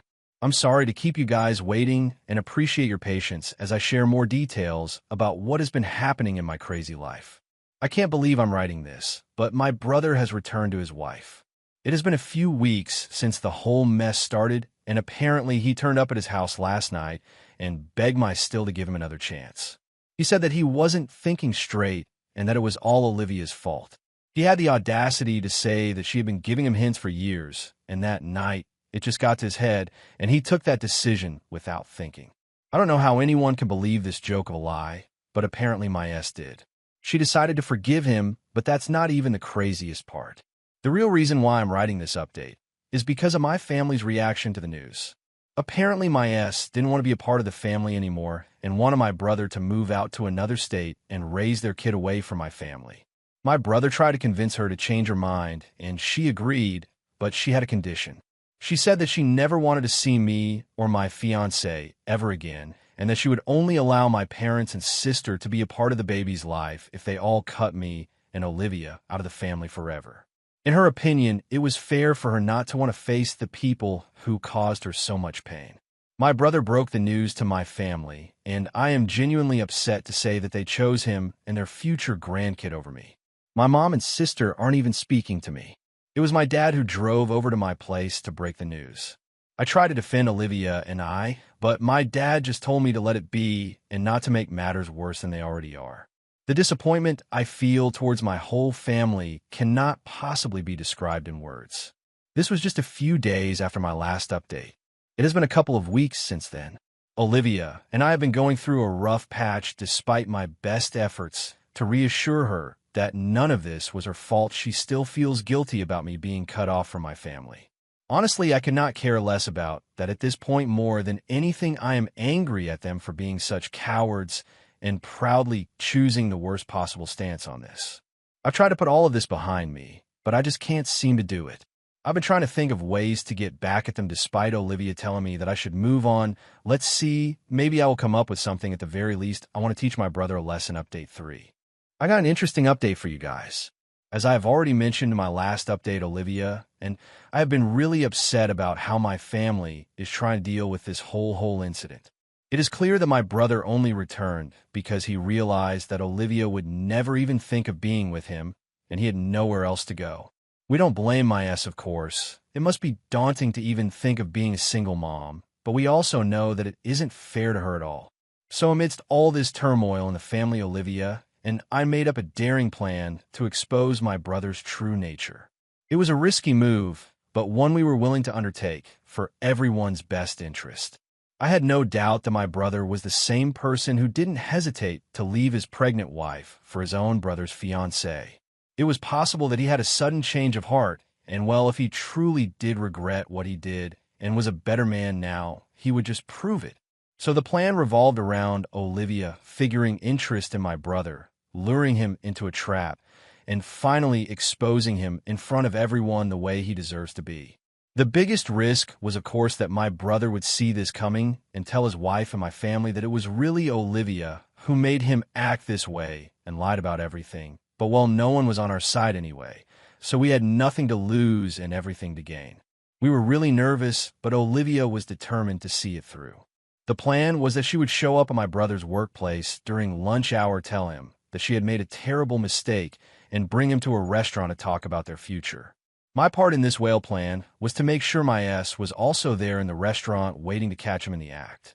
I knew that even though it was almost guaranteed that my brother would follow Olivia to the restaurant, I would have a hard time making my S even hear me out, but well, we had to give it a shot. We went the whole 9 yards too. Olivia took off her engagement ring to be fully convincing. As expected, my brother folded instantly. All it did was show up and fake some tears and sincerity. She told my brother that she was just scared to admit the truth and had finally gotten the courage to leave him, showing him that she was not wearing her engagement ring. Any doubts, he had disappeared after that. Surprisingly, I also did not have a hard time convincing my S to come with me. I think that in her heart, the poor girl knew the truth the whole time. We waited at the restaurant, and sure enough, Olivia came in with my brother. The aftermath was spectacular. My Sil confronted him in public, screamed, and threw a drink at him. My brother looked like he was living his worst nightmare, which was probably the exact scenario. He got super angry at Olivia and started shouting at her, but that's when I stepped in. I had enough of this guy disrespecting her. Nothing a solid punch can't fix, I would say. I walked out with my S and Olivia, and we drove straight to my mother's house. We told her everything, and after a few moments of disbelief, my mom broke down and apologized to Olivia and me for everything she had said in the past. My sister did the same, and I'm so grateful to say that I have got my family back. In the aftermath of all this, my brother is left to face the consequences of his actions. We have made it clear to both him and Mile that he is not welcome in this family anymore, but she and her future child will always be family. Mile is a wonderful woman, and she deserves to be with someone who cherishes her. I know for a fact that she will find that someone. Olivia and I have assured her that we will be there for her and my future niece or nephew and try our best to make sure she never feels alone or overwhelmed. She is still pretty shaken, to be honest. We all are, but I'm sure we will all be better with time. Now on to the next story. Story 5. Parents kicked me out at 14 for bad grades. I went from homeless to building a six-figure business, but they try to take credit in front of everyone, so I exposed all their abs. I am 27M. My parents kicked me out of the house because I got bad grades. Yeah, that's right. Though we have been living in the U.S. for 2 generations, my parents have not learned anything from American parents about how to raise a child. My parents have literally screwed my entire childhood obsessing over my school grades. They think good grades are the only way to make a successful life.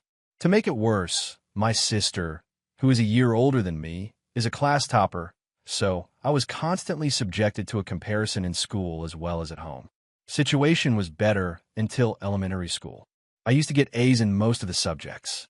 My sister graduated elementary school with an A+ and topped the class, while I got an A and was nowhere in the list of top 10. That was the beginning of my parents' disappointment. In middle school, after every exam result, my parents would sit with my sister's last year's grade card and would compare it with mine.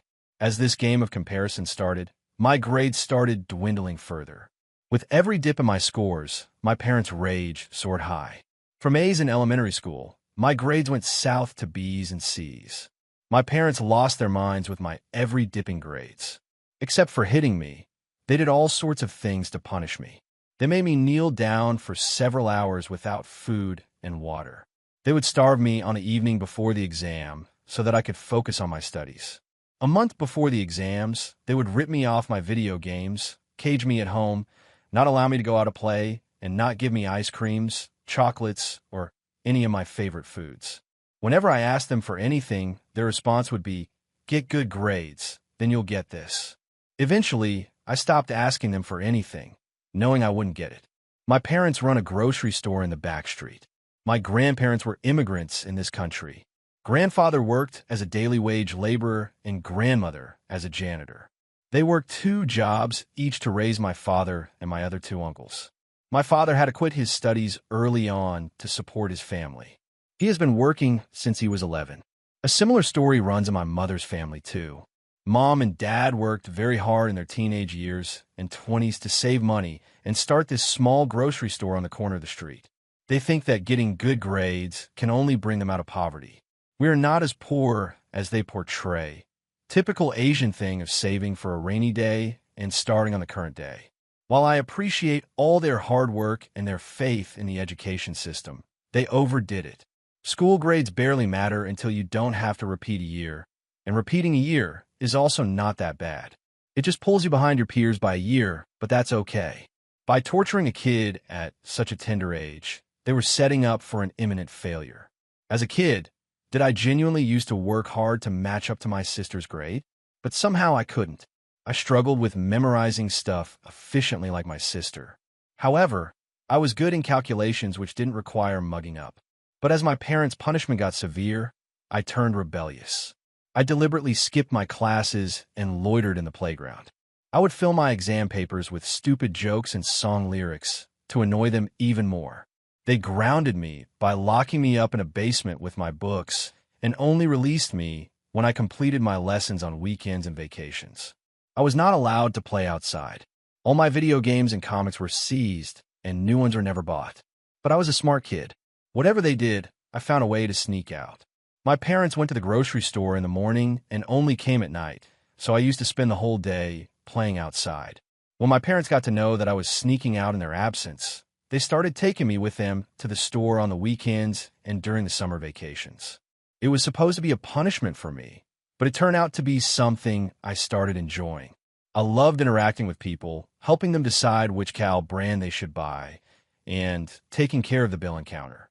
This didn't go down well with my parents. They didn't want me to run their grocery store. They wanted me to become a doctor or engineer. Anything less than that would mean bringing disgrace to an Asian family.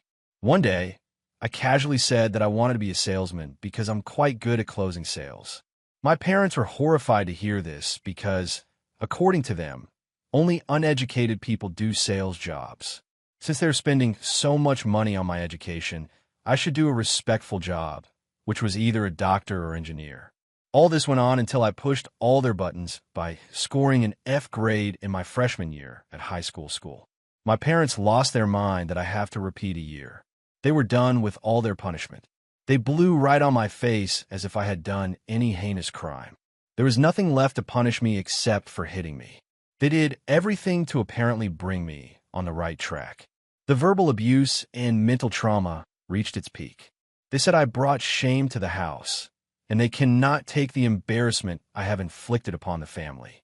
They threw me out of the house and said I was on my own and that I should never return home, even if I died of hunger and cold. I was devastated. Though I was a notorious kid, I never thought of running away from home. I was not at all prepared for this. My parents didn't let me socialize, so I didn't have many friends to ask them for help. I was either locked up at home or taken to the grocery store for a helping hand. When the initial fear of living in the streets subsided, I felt a sense of freedom. I felt so much relief to be able to do what I wanted. The first night, I slept on the bench in an open park. The next day, I went downtown searching for a salesman job. I knew I was good at sales. I went from store to store asking if they had any vacancies. After trying my luck at nearly a dozen of stores, I landed a job at a beauty store. It wasn't easy either.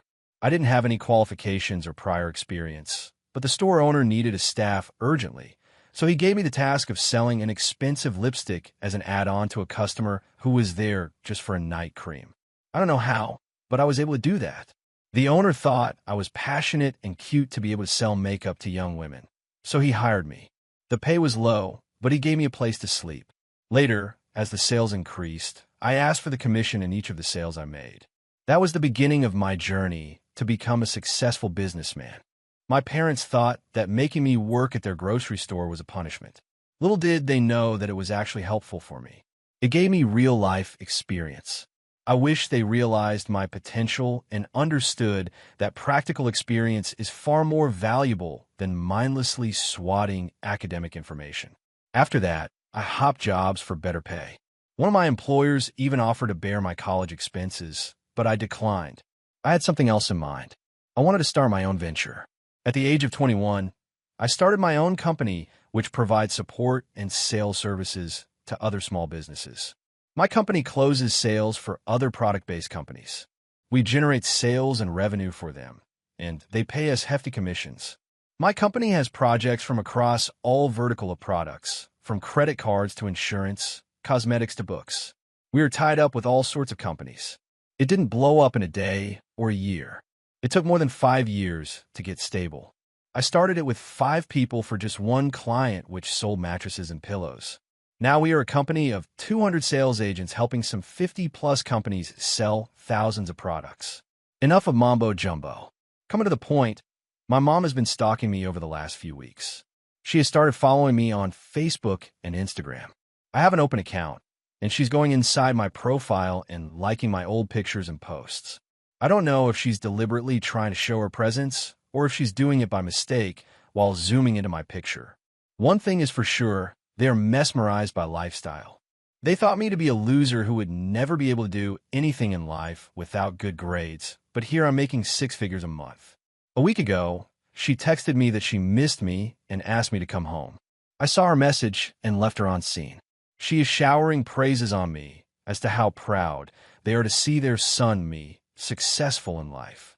She is now pestering me to visit her. The thing is, no matter how much I ignored her messages, I couldn't stop thinking about them and my childhood trauma. I badly want to give it back to them for all the humiliations they have put me into. I want to go home and flash my successful life on their face. But on the other hand, my girlfriend is of the opinion that I should stay away from them and not get trapped in their emotional net. She thinks that they would eventually guilt-trip me to extort money from me. What do you guys think I should do? Update 1. Hello all. This is going to be hilarious. Despite my girlfriend heating me against meeting my parents, the part of me wanted to rub my success on their face, so I showed up at their door. Dad wasn't home, but Mom and sister were waiting for me. Dad is still ignorant of my success. He thinks I'm making money by dubbing innocent people and doesn't want to be associated with me. Mom apologized to me and said that I had to suffer because of Dad's old-school beliefs in scoring good grades for life. It was funny how Mom made Dad the scapegoat while she was also in tandem with Dad and torturing me. I pointed out that she was stricter in punishing me. She brushed it off, saying she was just following Dad's instructions as a good wife. When I further tried to put her on the spot, she laughed out loud and said it was the tales of a century ago and I should move on and we should reunite as a family, happy family, it seems. I asked my sister about her life. She said she has completed her master's in literature but is struggling to get a teaching job because of her poor communication and social skills. Though I knew the reason behind her poor people skills, I pretended to be curious and asked her why her excellent grades failed to get a job. She blamed our parents for her failure. She has literally spent her entire life locked in a room and studying in order to obey impress our parents. She pushed herself to the extreme and immersed herself in the books. She was a year older than me, so I knew how isolated she used to be in school. She barely had any friends. Mom didn't let her have any because, according to her, white kids were bad in studies and were a bad influence. Do you see the problem here? Despite working so hard all her life, she is unable to secure a job. Even if someone is hiring her bases her qualifications, her poor communication and social skills are costing her a job. Seeing her condition, I feel glad that I was a rebel, else I would have also landed a similar fate like her. They also wanted to keep me isolated and not let me mingle with other kids and just focus on studies. How wrong were they? My sister joined me in bashing my mother for their poor parental skills. Mom started sobbing and very cleverly shifted all the blame on Dad. After we were done blaming Mom for our traumatic childhood, I asked her why did she call me. She went on and on flattering me about how proud she was to see my success. The truth was she had no clue what I was doing. Like I said earlier, to an Asian parent, the definition of success is a doctor or engineer or a high-paying job at the bank at the least. They don't understand entrepreneurship. To them, running any business is the same as running a grocery store, which they look down upon. Sitting in that house brought back so many memories of my childhood when I was convinced by my parents that I would end up living on the streets like a loser. They even manipulated me to think that I was mentally unfit and that there was a problem in me that I was unable to score A+. Oh yeah, I forgot to mention this. My parents even took me to a therapist because they thought I had a problem focusing on studies. After 2 to 3 sessions, the therapist bashed my parents for unnecessarily pressurizing me to study and that I was a very normal kid with a normal IQ according to my age. My girlfriend bet that my mom had invited me to ask for money. She lost the bet because Mom didn't ask for any money. But from her behavior, it is evident that money demand is on the way. Since then, my mom is constantly checking on me, and whenever her text pops up, my girlfriend puts $1 bet that it is about money, LOL. I'm winning every single bet because Mom hasn't asked for the money yet, but I think I'm soon going to lose the bet because Mom has invited me for a dinner this weekend. I know she's trying to paint a rosy picture of herself before asking for anything. I just got a text that she's arranging a dinner for me this weekend. I'll update for about this in my next post. I have to rush now, bye. Update 2. Hey all, I got my sweet revenge on my parents. I don't think they are ever going to call me again after this humiliation. In my last post, I mentioned about Mom's text inviting me for the dinner. I responded that I was busy and can't make it. Yes, I was acting pricey. When she further insisted, I asked her why she was acting so sweet to me when Dad still thinks that I'm making money through illegal means. She said that it was Dad who's organizing the dinner for me as a gesture to make up things with me. She says that Dad is proud of me and want to apologize to me in person. I asked, "What do you mean by organizing? It's just 4 of us, right?" She said no, they're calling all the close friends and relatives living nearby. I said, "Sure, I'll be there." I couldn't get a better opportunity to avenge my childhood trauma. Mom asked me to be in my best attire, reach on time. The rebellious kid and me got activated. I wore my gym sweatshirt with my trekking shorts with a cap on top of that. I showed up 2 hours late. It's a great deal for an Asian parent. Wearing shorts at a social gathering is like a crime to them. Mom continuously called me, but I didn't respond. I just sent a couple of texts that I would be late. No reason, no explanation. I'm sure that would have pissed off my parents. They have a thing to show themselves as the perfect people. If any guests were to arrive at my house, my parents would spend at least 2 days cleaning every corner of the house, making a list of food items the guest will be served, and each item of the house would be placed in the perfect place. The guests would be served in the best china set, and if they stayed over, they would be offered the best bed sheets, pillows, and everything. They say it's our culture to treat our guests supremely, but some bit of it they overdo to get social validation. My parents had booked one rooftop section of the restaurant. When I arrived in such a casual wear, I definitely got a look. Since I'm earning more than anyone else present there, that look was masked with a fake smile of appreciation. My parents were also pissed off, but they didn't express it. They hugged me and raised a toast to me, singing praises about me. This was the first time Dad ever hugged me, not comforting at all. I felt resentful. The way they behaved made me question myself if I was the jerk to think them to be wrong all this while. They are imposters. The hall was filled with people, and for a moment, I thought of silently bearing it and having my dinner and leaving, but the way they were showing off my success as theirs pissed me off.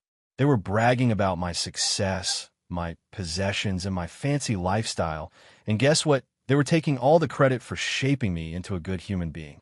My outspoken aunt intervened and said, "Didn't you guys throw him out of the house?" I burst out in laughter, clapping at her courage. My parents' faces were flustered in embarrassment, but they were quick to cover it up, saying that it was a means to bring me on the right track, and that it was because of their punishment that I was able to do good in life. I lost my marbles when they said this. I was like, that's right, guys, I owe all my success to my toxic parents. And you know what's the best decision they have ever taken for me? Kicking me out of the house to live on the streets. Yeah, that's right. You're so confidently claiming that you always knew I would make it big. It's kind of funny because I remember a different version. Didn't you used to say that I would end up being a loser, homeless, drug addict, and worse, a criminal? Wayo, remember how you all deprived me of family vacation as a punishment for my poor grades? You used to lock me home for a whole week with so limited food. I was locked in the basement without proper ventilation for hours and was asked to complete my lesson there. You are right. All these were necessary to make me a better person. Maybe everyone in this room should do the same to their child to make them successful. UCF. This is a secret sauce of success, you know. It was such a monologue, I would say. The grudge and the pain that had piled up inside me for years just blew out. My mom tried to intervene in between, but I shrugged her off and continued my rant. My sister tried to calm me down, rubbing my arms, but I was beyond anyone's control. My parents were in tears. Plus, no, they would have preferred death over this embarrassment in front of the whole community, but I care less about their reputation. My sister was also bawling, standing beside me. Some of you commented on how could I have a soft corner for my sister when she never stood up for me as an elder sister. Well, I don't blame her at all. She was a kid just like me. She was just a year older. My parents did more harm to her than me. At least I was able to rebel and enjoy my life, sneak out to play, and have also made a better life for myself. She has lost her spine by obeying our parents. She never got to enjoy her childhood. Even now, she's struggling with low confidence and has been living with parents. I have offered her a job in my company. She has even taken personality development classes, but it is not helping much. I suggested her to start working in my company and develop some soft skills, and then she could decide a career for herself. I have cut off all ties with my parents. I told Mom not to contact me ever and that I was talking to her only to take my revenge on them. I have blocked her. I'm intending to be in touch with my sister. My sister patted me for exposing our parents. She said that this was the best revenge I could pull on my parents because they don't care about money or anything else other than their reputation as the perfect parents in front of the community. After that dinner night, some of my family friends and relatives reached out to me, saying how sorry they were to hear about my struggle. I said I didn't reveal my parents' truth to gain any sympathy. I just wanted everyone to know that cornering your child for grades would do them more harm than any good, and we have us as examples of bad parenting. Now on to the next story. Story 6. Wife and I took in a troubled foster daughter and watch her grow. But when we decided to adopt her, my father-in-law is against it, called her a warehouse. My wife, 37F, and I, 38M, have 2 biological teenage sons, one older and one younger than our foster daughter. We have been fostering kids for many years, but the goal has always been to reunify the kids with their parents, which has happened successfully each time until now. 2 years ago, we took in our foster daughter, now mid-teens. She had been through a lot and was labeled as a troubled kid and not adoptable. I won't go into details, but the issue in this matter is that there are images of her going around amongst a certain community from before we took her in. We were informed by authorities about all of this before, so it's not like this came as a surprise after we got to know her. I'm not going to lie, it has not been easy. Our families have seen a struggle, but almost everyone has been super supportive. The first 5 to 6 months were the hardest. She didn't trust us, and she was angry at the world, rightfully so. Then, one random night, I got up in the middle of the night and unintentionally ended up scaring her shitless, and she had a full-blown panic attack. She was okay after a little while, but it was like something clicked for her that night. It was like she realized that we were on her side, and we watched her change from this angry and sad little girl to the ambitious young teenager we know today. It started with her telling us thank you for everything we did, small things like driving her to practice, and she said it with a smile on her face. It was so amazing to see her feeling better and not so lonely anymore. From there, everything changed. She made new friends and got a lot closer to my sons, especially the older one. Her grades went from failing multiple classes to getting straight A's, not because we were nagging her, but because she wanted to. Each member of our household has developed a good and strong relationship with her, and the love we have for this girl cannot be put into words. We've reached that cosmic connection. She still struggles with a few things, which is totally fair after all she's been through. But she is working on it, and we are supporting her in every way we can. Overall, she's doing amazing. She's so strong, and I'm very proud of her. We made the decision to fight the system to change their verdict from not adoptable to available for conditional adoption because we want to commit to her for life. We want to adopt her. Last month, we got the call that they changed their verdict, and we sent in our papers that were already ready, and things are looking very promising. The thing is, we haven't told her yet. She knows that she is now adoptable, but we haven't asked her if she wants us to officially adopt her yet. My wife and I have talked to our sons about it, and they are fully on board. We talked to my parents, our brothers and sisters, and their spouses. All of them have a good relationship with our daughter, and every single one of them is so supportive of our decision and willing to fully welcome our daughter into our family. Then there is his wife's parents, and Mile hasn't been awful, I guess, but maybe it's because I'm comparing what she said to what Phil said. We told them about our plan and asked them about their opinion. And Mile asked if we were sure, as our daughter doesn't quite fit in. My wife and I didn't understand at all, since our daughter has a very similar personality as we and our sons do. But it turns out she's concerned about the visual side of it, as she's clearly not our biological child, and people will start asking questions. The thing is, my wife, myself, and our sons are very tall. Our daughter is not. She is tiny compared to us, and has a similar color, but not the exact same. All 5 of us have the same skin tone and colored and textured hair. Not that I think this matters at all, but the stupidity of it is unreal. Apart from height, she could pass as our biological daughter, so I'm starting to think this is a lame excuse for something else. I told her that people would ask questions no matter what, because even if our daughter was the spitting image of my wife, It's not like she suddenly gave birth to a teenager 2 years ago, and the answer to any question is very simple. She's adopted Tata. It's not like it could ever become a secret now, so I don't get it. Emile didn't say much after that, but it was very clear she was not on board. Phil hadn't said anything, but he didn't seem excited at all. I asked for his opinion, and he just stared at us for a minute, and then he said, "Don't do this to yourself and our family." It's safe to say I was confused, but I had no idea what to say. After a few more seconds, he went off. He started talking about their family name, and he didn't want that ruined by a little WH, and what would people think if they saw these images floating around on the internet? I was stunned. My wife couldn't find any words either and started crying before she just left. I didn't say a word while Phil finished ranting, but 1,000 thoughts went through my head. Eventually, he stopped talking, and I still had trouble finding any words to say. I just told him, "You are sick," and I left too. My wife is destroyed after hearing what her father thinks about her daughter. We have no idea how they know about these images, as we haven't told anyone about it. I'm 100% certain my wife didn't tell them, as their relationship is not that great. My wife is closer to my mother than her own, so that wouldn't make sense. We have tried to hide this from the kids since this happened, but my older son sensed something was very wrong and asked about it. I told him our conversation with Emile about adopting our daughter didn't go very well, and they weren't supportive. He wanted to know why. I told him I couldn't tell him, but that it was serious and promised to talk to him about it in a few years when he's an adult, and I assured him that our daughter didn't do anything wrong. Our plans haven't changed, and that it's Phil who is being unreasonable. My son told me that our daughter told him a few months ago that she didn't think Emile liked her very much, especially Phil. This happened 2 days ago, and we haven't spoken to them since.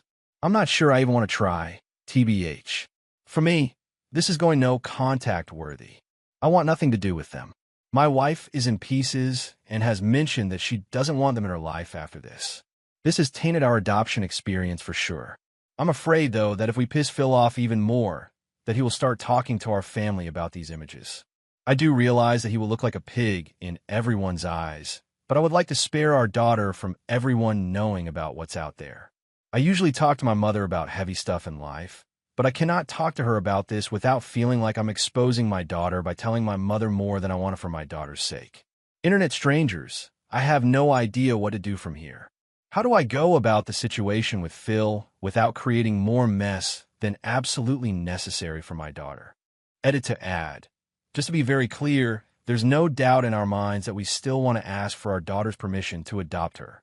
Our relationship with our daughter will not change no matter what Phil does or does not do. I realized from the first couple of comments that it became unclear after the Phil incident. Sorry about that. Edit to add 4 hours later. I'm glad to see I'm not the only one possibly SL, hopefully reading too much into this. I think you have verified I'm not crazy. Wife and I had a brief talk after I posted and have decided to talk to her brothers and sister first about Phil's comments. It will be a hard conversation, but it needs to happen.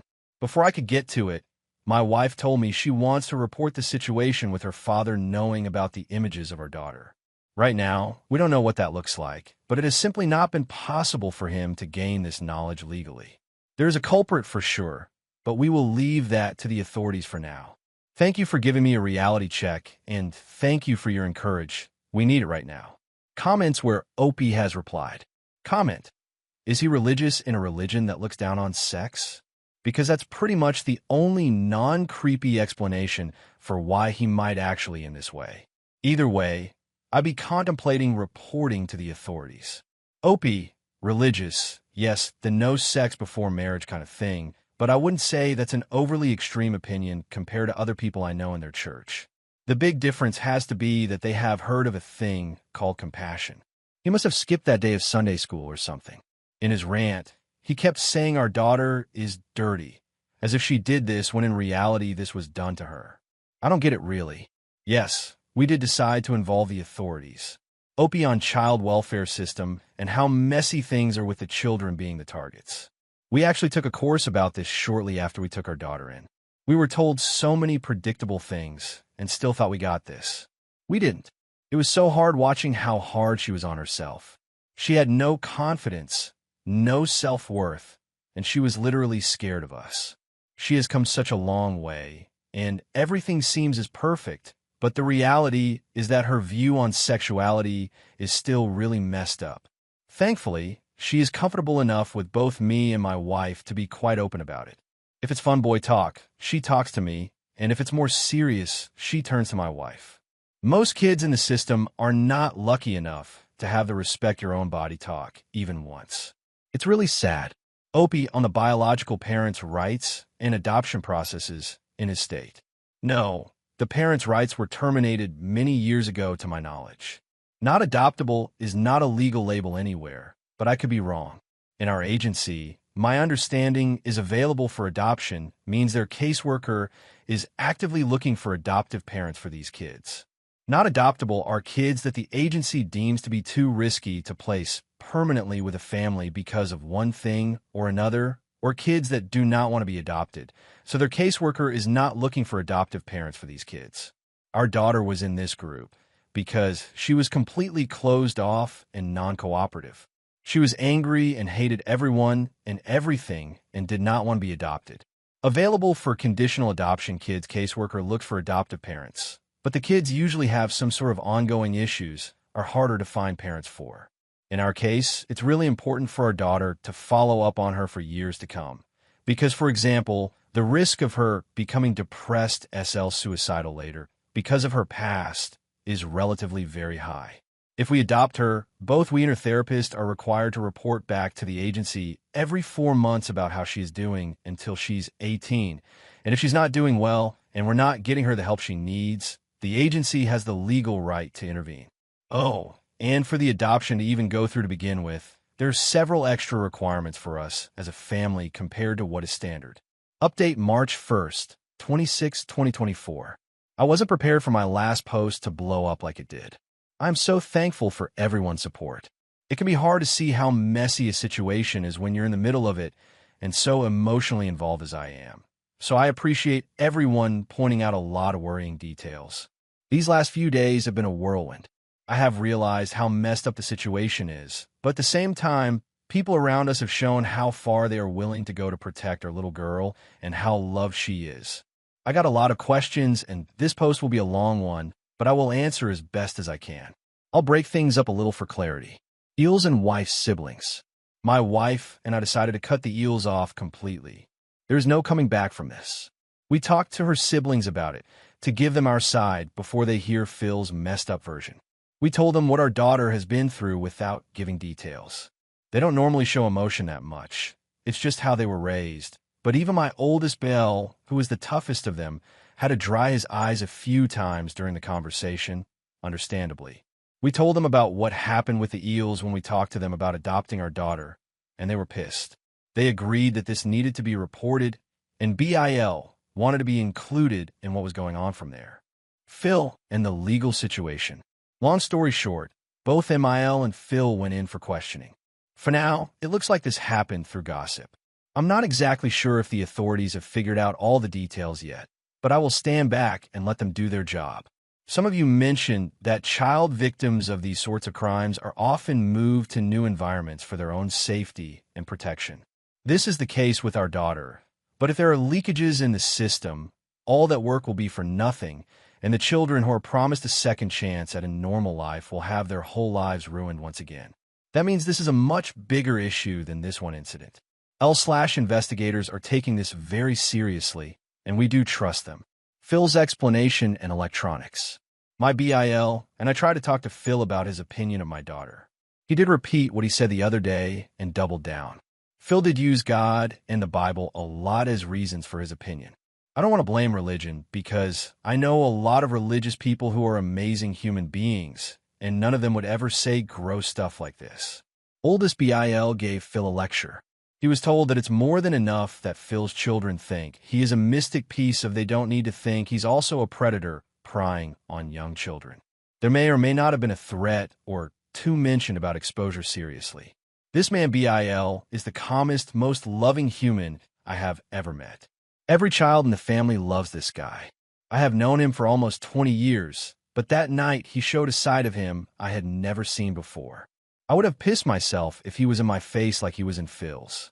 Phil willingly gave Elle every single piece of electronic device to clear his name. Even every VHS tape was given up. If everything is clear, he will be given everything back, so hopefully he doesn't have anything to worry about. My lovely wife. I'm in GL. My wife is struggling. She is in pieces after her parents' reaction. They are wrong in every way possible and have been wrong in many other ways through the years. But it seems like this was her breaking point, like she realized that there is no hope that her parents will ever become the parents she wished for. My parents have always known her relationship with her parents wasn't great, so they have stepped up for her a little differently than my siblings' partners. My wife has a good relationship with my parents, and I did give them a little heads up that there is stuff going on and my wife is struggling. My mother has been coming by every day just to check in, to talk, and to give my wife an extra hug. She made dinner a few times when we were busy, and my father has been giving the kids rides to either school or practice SL games every day. They have taken a huge load of stress off my wife and me, so we could concentrate on what is going on right now without worrying about the kids. After a few days, we told them how inappropriately my Phil had been in talking about her daughter. My parents know about our daughter's essay, but nothing more and no details, and that we are cutting them off for good. My parents are awesome, and they love my wife almost more than me and promised her to step in not just for the kids, but for her as well. So in time, I believe my wife will be okay. We will get through this together.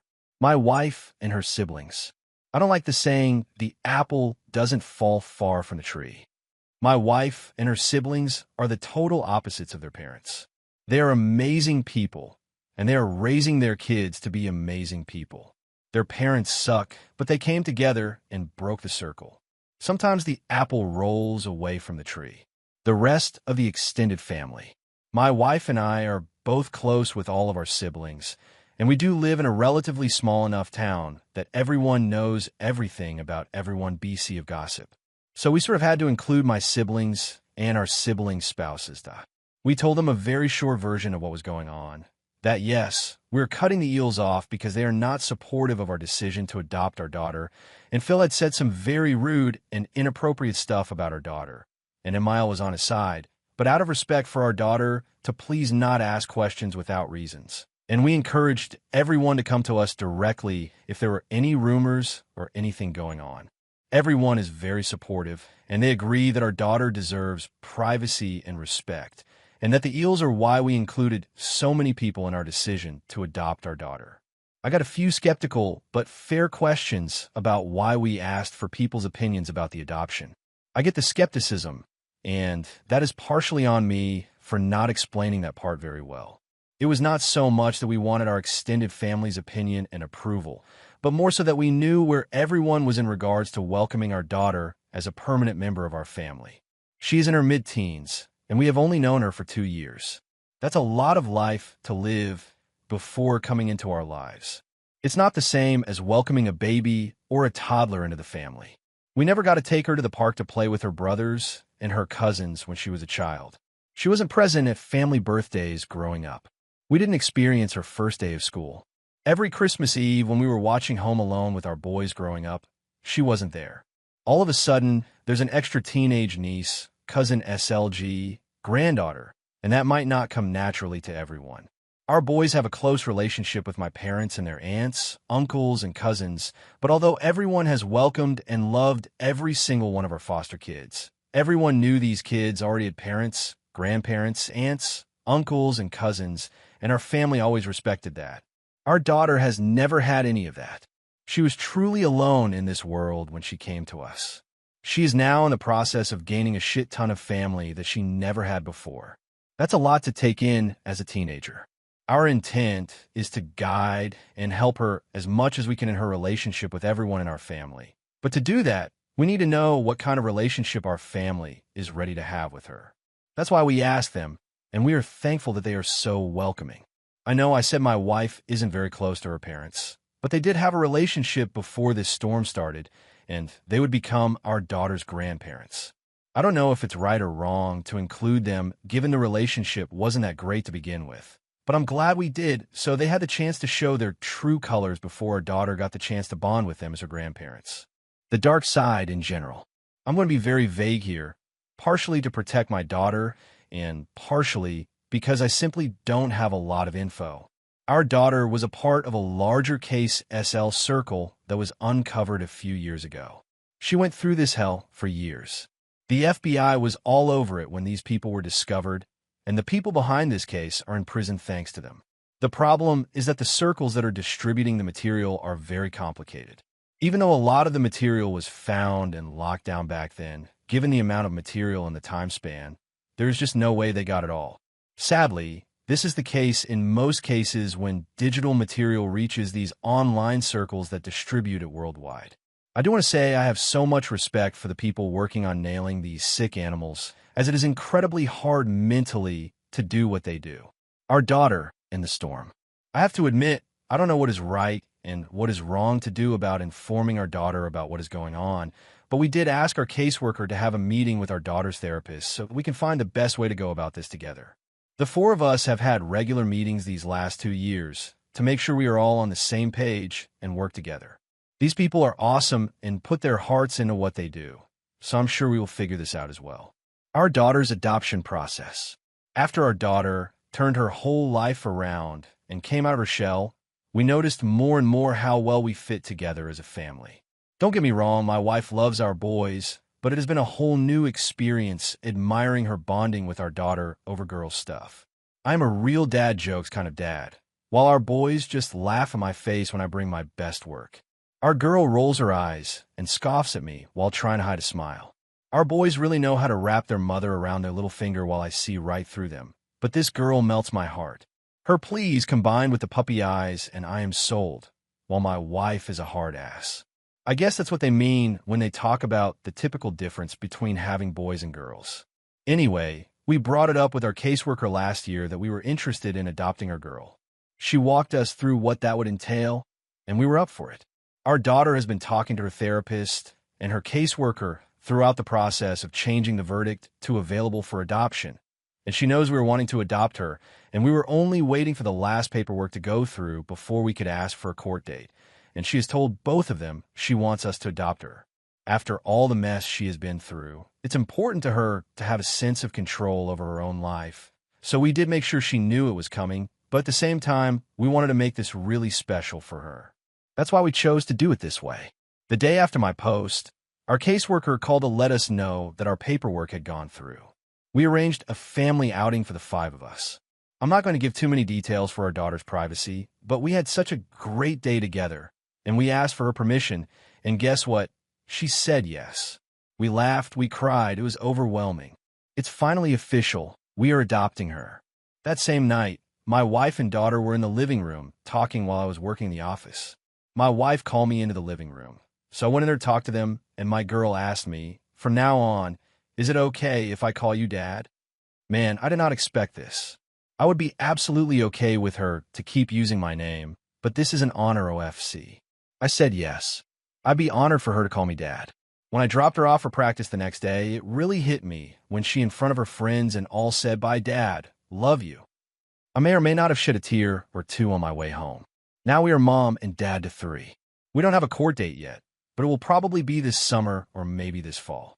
We are thinking of having a huge adoption party when that happens, but our girl will decide what she wants when that time comes. What we do know is that we're looking forward to it regardless. College. If adopted, we have been told our daughter will lose some privileges when it comes to college tuition when we adopt her. I haven't looked too much into it yet, as we are not there yet age-wise, but it's not something we are worrying about. We make more than enough to put all our kids through college. We will look more into it when it becomes relevant. Right now, the adoption is more important than money. Adoption in the Phil situation. As of now, it doesn't look like Phil had access to the content of our daughter. It looks like he's only a misogynistic piece of an BC. We have gone no contact. He is a non-issue in the adoption process. If something dark sees the light of day, it will very possibly play a role in court. That does not mean we don't want him exposed if he is a predator.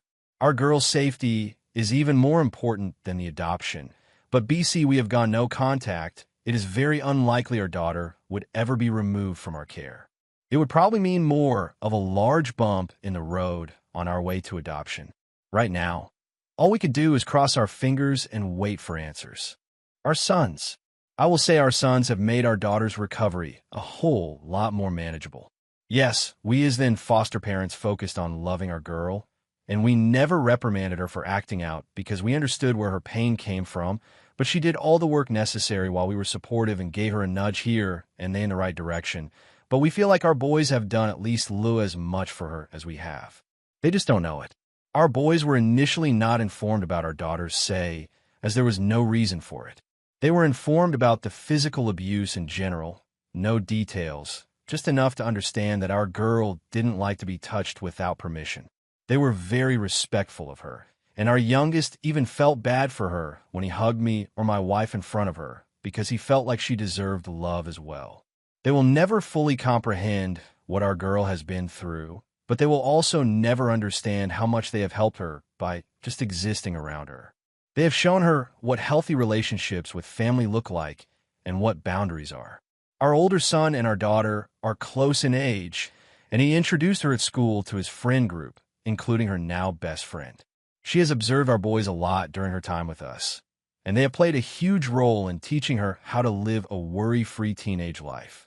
This has resulted in them having such a great sibling bond, and that melts my heart. To the few people who predict that our girl will end up pregnant by one of our boys, go outside and listen to the birds sing, read a book, try out a new hobby. There are a lot of really interesting things in this world other than your favorite family videos on the hub. I'm sure I have forgotten a few things, and there are a few questions I cannot answer, especially when it comes to investigations and other legal stuff, and I did change a few benign details to throw people off for privacy reasons to protect our girl. If there is update-worthy stuff later when the investigations have been concluded, I may give it, but that won't happen for at least several months. For now, I just wanted to update you guys on our girl and assure you that she is okay. Internet strangers, thank you for your support, advice, and encouragement, and most of all, thank you for caring about our girl, my wife, our family, and victims in general. The world is not that bad after all. Top comments. Comment 1. The amount of tears I have shed over this post. I'm not in a position to foster children, but I'm so grateful for people like you and your wife. There's so many terrible people in the system. Every wonderful family like yours keeps a child out of the hands of abusers and predators. Thank you so much for the update. Wishing all the happiness for your family. Comment 2. Congrats on your new daughter. You have navigated this difficult situation with wisdom, who seem like really good people, and I wish your family all the best. Now, on to the next story. Story 7. Sister disappears for years, then breaks into parents' house to steal inheritance after dad passes away and leaves property to other daughter, and I 33F have been going through a lot these days. I recently lost my dad. I have an ailing mom who has been recently diagnosed with a heart problem. I'm a single mom of a 3-year-old toddler. My husband found solace in his colleague when I was pregnant. I'm not only dealing with all this emotionally, but also financially. Though my ex-husband provides child support, it covers only the basic requirements of play school fees and his food. You know how he needs a lot more than these. Their never-ending demands for toys, outings, and their endless cravings for ice creams and candies. It costs bombs. Amidst all these, I'm facing the emotional turmoil of losing my backbone, my dad, a few months ago, and now my mom is diagnosed with heart disease. I don't have anyone else to lean on for my emotional support. A friend suggested this place to vent out, so kindly don't mind if I just ramble my heart out. I was still dealing with all this turmoil somehow, but my sister thinks my problem is not enough and creates a ruckus in my life. My elder sister, I'll call her Karen, 38F, has been out of the family dynamics for the last 15 years. She left the house for her college, and since then she has been in limited contact with all of us. She got a job in the downtown and then married someone there. She didn't even introduce her fiancé to our parents. My parents and I were just invited to the wedding as a guest. Even at the wedding, she barely spoke to us. She was all busy talking to her friends and in-laws. For the brief moment when she spoke to us, it was all about how rich and classy her in-laws were. That's it. I think it's been 10 years of her marriage, and she has hardly checked upon us. She never brought her husband to our house. When she was pregnant with her first daughter, we all were so happy for her. We wanted to visit her, but she said she was busy. When her daughter was born, she informed us after 10 days as a formality to attend her baptism. My parents were upset, but they still attended the ceremony. After all, she's their first granddaughter. I didn't go at that time, and since then she has made an opinion about me that it was egoistic. It wasn't ego at all. She never loved me. She never treated me like a sister. I was no more than just a stranger to her. She was always so engrossed in her life that she never treated us as a family. We're only a place for her to vent out. After her marriage, whenever she called Mom, it was always to rant about her new house, new car, and stuff like that. Earlier, it was her work, like she was always busy at the office during her initial years of marriage. Mom invited her with her husband on several occasions, but she always gave the reason they were busy. But they didn't seem busy on social media. You could see their party pictures on almost all weekends. Once I said this, she was like, "Well, we party at our house or at places close to our house. You guys live in the countryside." I said it was just 2 hours drive. She said, "Yeah, but 2 hours is long for us busy people." Sure, we stopped inviting her again. After her kids, my parents tried to reconcile the bond for the sake of their grandchildren. They asked her to visit with her children, but she never turned up. It was always like my children would get sick in the 2-hour drive. It's dusty there, and whatnot. We let her be and didn't bother her. Dad was ill for a long time, but she barely visited him. Mom asked her several times in the last few years to visit Dad, but she always had an excuse up her sleeves. Even during his last days, Dad expressed his wish to have one meal together with all of us as a family. She said she would come, but at the last moment she ditched. Now, when Dad is gone and she got to know that he left a substantial inheritance for us, she is behind us for the property division. Okay, before that, when Dad was hospitalized for the last time, the doctor said that it was almost time. I called all my close uncle, aunts, and family members, and also my sister. Most of the people were able to make it and speak to Dad for the final time, but his own daughter arrived the next day after Dad was gone. It is unimaginable how disappointed my father would have been in his last moment. When she arrived and saw that Dad was gone and we were surrounded by friends and relatives, she pulled up the ACT. She was crying and mourning and fighting over the loss. But in real, all of us knew that it was all fake. I wanted to shut her up and throw her out of the house, but no matter what, she was Dad's daughter and I can't do anything about it. Immediately after the funeral, she was about to leave when she saw the lawyer coming. She smirked and said, "Oh, did Dad have anything substantial to make a will for?" That was such a disgusting comment. Dad wasn't rich, he earned decent, but he gave everything he could within his means, and besides, our parents gave us a happy childhood and happy home. But my sister always had a thing for money growing up. I've always seen her cribbing about money problems. She always used to compare our lifestyle to the ones of the rich kids. She always wanted what her rich friends had. After completing school, she was adamant about studying in a city college and not staying in the town anymore. Our parents tried to make her understand the money problem, but she was ready to run away if they didn't agree. Dad had to mortgage his farmland to provide for her college fees and stay. It took him many years and several compromises to pay off his debts. I'm not giving these details to portray her as any villain. She's exactly what I'm saying, and even more if I have to ramble about her selfishness. This post would become a book. The lawyer sat us down and read the will. The house goes to Mom, and it would be on her whom she gave at her will. Dad had some $100,000 savings, which goes to Karen, and I get the farmland and the windmill. Karen was shocked at this. She was like, "Wasn't that farmland sold off, and when did Dad get into the windmill thing?" The lawyer gave a strange look at her ignorance. Mom gestured at her to discuss these matters after the will reading session, but she insisted on getting the details right away. Mom requested the lawyer to excuse us. Karen cried foul play, that Dad was unfair in his property division. She ranted about how she was never kept in the loop about Dad's business investment. The way she was ranting at Mom, I wanted to give it back to her, but that would mean she was attacking me directly. She clearly had a problem with Dad's substantial property coming to me. Not that I was scared of her, but face off with her was the last thing I wanted to do on my dad's funeral day. Mom tried to explain to her about the farmland and the windmill thing, but she was not letting her speak. Mom lost her cool and shouted at her that she was the one who had cut down the communication with us. and now she can't blame us for not filling her with our life updates. No matter how hard Mom tried to make her understand, she kept saying that Mom and Dad were biased towards me.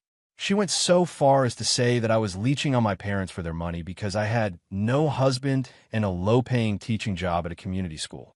I felt so sick and disgusted at her mean comments and couldn't hold back myself. I told her if there's anyone who's selfish here, it is she. She was the one who threw Dad into a knee deb, and it took him years to recover. In return, she never checked on him and didn't even visit him during his last days. She was partially right about selling the farmland. Dad had mortgaged the land for her college fees, and for many years, he was unable to pay off the loan. When she started earning well, Dad asked her to contribute to the loan Emmy, but she denied it and said as a father he should bear that. Dad had defaulted on a few EMS, and the situation got so severe that Dad was on the verge of paying off the loan by selling the farmland. Mom called Karen several times asking for help, but she denied it, saying she was not earning enough to contribute, and she was like, sell off the land, what good it has given until now. Just at the right time, Dad got help from his friend who saved us the farmland. Dad repaid his friend eventually. I was also affected by this crisis. You see, I had started working from a very early age. I took up odd jobs during my time off from school, working at orchards and farms on an hourly basis. By the time I graduated from school, I had enough savings to bear my fee for college, but with this crisis kicking in, I had to let go of my savings for the household expenses. Of course, I cannot starve and let my parents starve and use that money to go to college. I had a drop for a couple of years until our finances stabilized. That's when I joined a daycare, where I continued to work during my college, and after college, I joined a community school. I think 5 to 6 years back, there was a government windmill project introduced in our locality for the farmers. They helped us install the windmill on our land, and in return, government paid us rent for using our land, and we could sell off the power generated from it. In exchange, we had to take care of the maintenance and run it. Dad's farmland, and was also benefited through the scheme that helped Dad bounce back his financial status. Karen was not happy with the will because she knew the revenue generated through windmills and farm, and she just couldn't bear to see that Dad had willed the meteor once to me.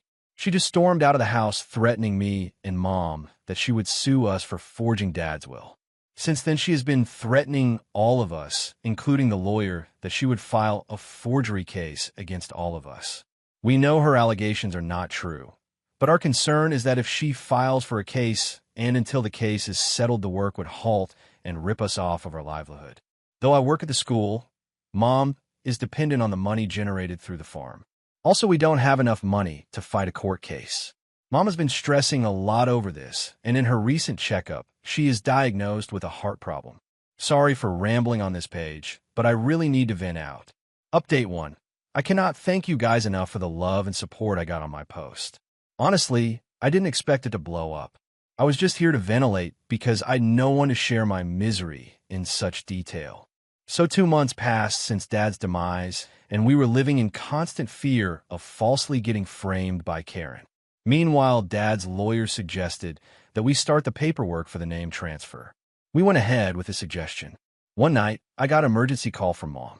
Her voice was trembling. She asked me to immediately come home. I asked her if she was fine. She said yes, but asked me to come over immediately. I got scared, honestly. I thought it was her health because she was breathing heavily. I couldn't leave my son alone at night. I tucked into the backside of the car while he was still asleep and drove off. I reached Mom's house to find neighbors gathered around, police sirens echoing in the neighborhood, and the house was guarded with barricades. I rushed inside crying. I thought something happened to my mom, but I found her on the front porch and one of the cops pacified her. I hugged her tightly. I informed the cops about my mom's heart problems and that she needed some time to calm down before she could give a statement. The cops went to take the statement from the neighbors. Then I got to know the entire story. It was so that my sister had broken into the house from the backyard when Mom was asleep. Mom had fallen asleep on the couch while watching TV. She was woken up by someone's footsteps going into her room with a flickering torchlight. She thought there's a burglar at the house. She pretended to be asleep and didn't move. When she was sure that the burglar was inside the room, Mom swiftly went outside the house and alerted the neighbor who called the cops. The neighbor also bolted the house from outside to trap the burglar inside the house.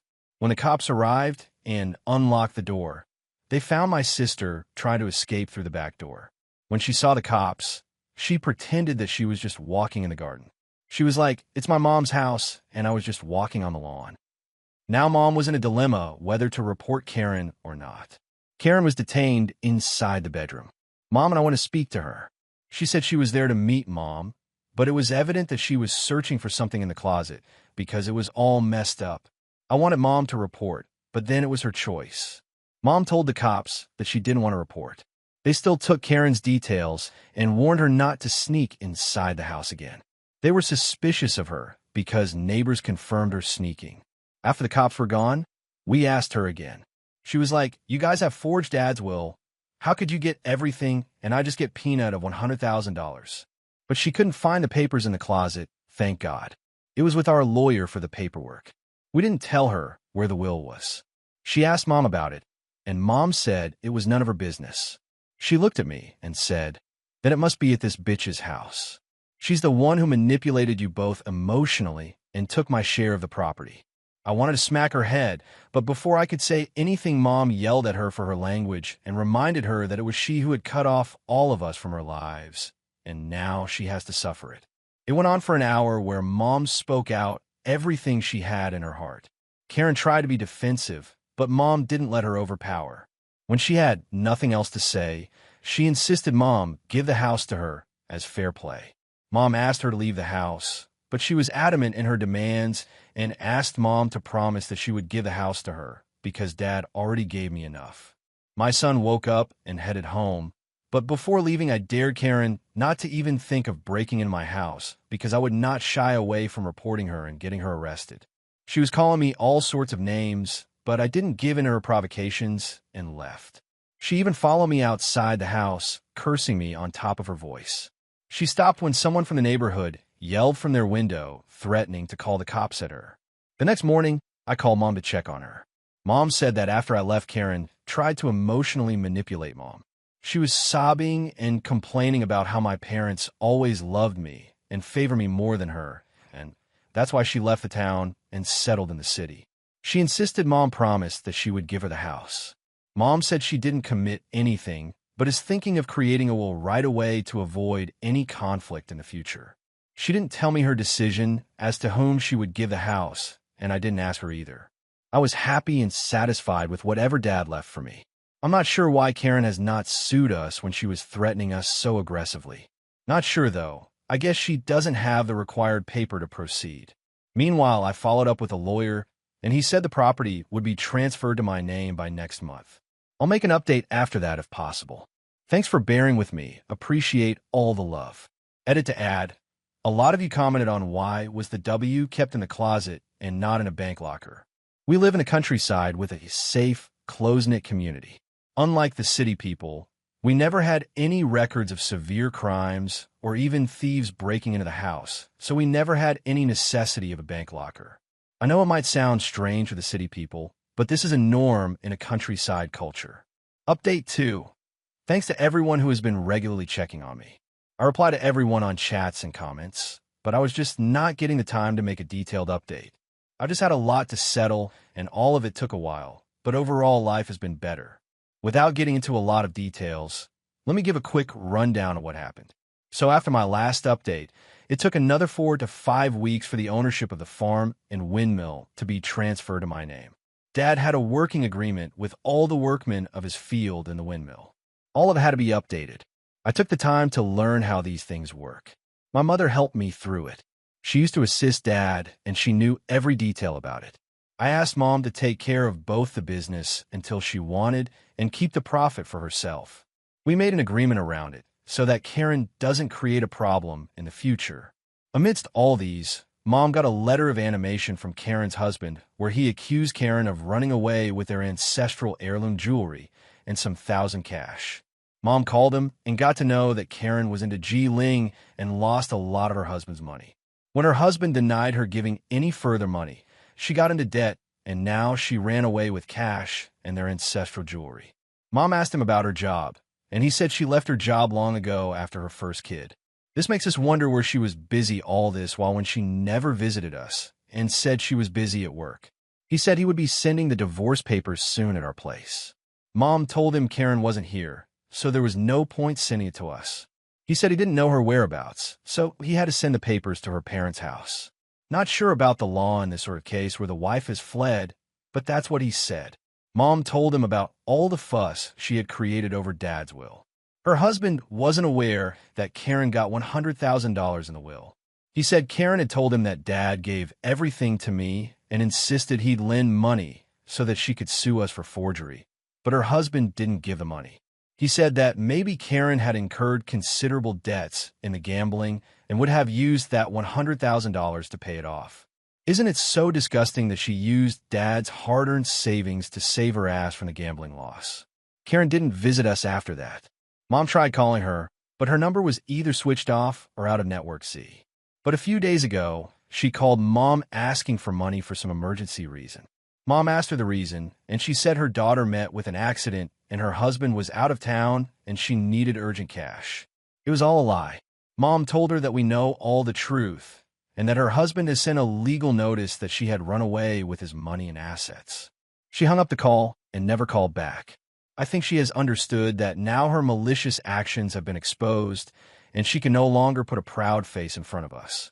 Amidst all these, my ex-husband who left me for his colleague has been making advances. We used to sometimes talk about the matter concerning our son, and now I see he indulges in comfortable talks with me. Makes me wonder money can bring a lot more than you think. Anyways, I might cover this dynamics in a different thread, but thanks for all the love and support I got from this community. You guys are the best. Now on to the next story. Story 8. Daughter is angry. I wanted her to forgive her stepsister for stealing her boyfriend, but daughter cuts ties. Daughter now pregnant. I'm upset about being excluded. I am new on Reddit, so for some background and context, I, 54F, have one daughter, Ella, 28F, with my ex, Dylan, 57M. Dylan and I amicably divorced when Ella was only 4 years old. A few years later, I marry my now husband, Jack, 55M. He was a single dad of 2 kids, Jason, 25M, and Sophie, 27F. Jack and I also have a daughter, Bella, 17F. This is about Sophie and Ella.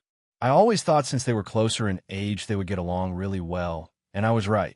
They were like best friends, and we were really happy in our blended family. When Ella was in college, she met this guy, Brian, 30M, at a cafe where she worked. They started dating. I was happy for Ella. Brian proposed to Ella in front of our whole family, and it was very romantic. Everything was fine until one day Ella came to our house screaming at Sophie. She claimed that Sophie had been sleeping with Brian. I told her she must be joking. Sophie would never do that to her.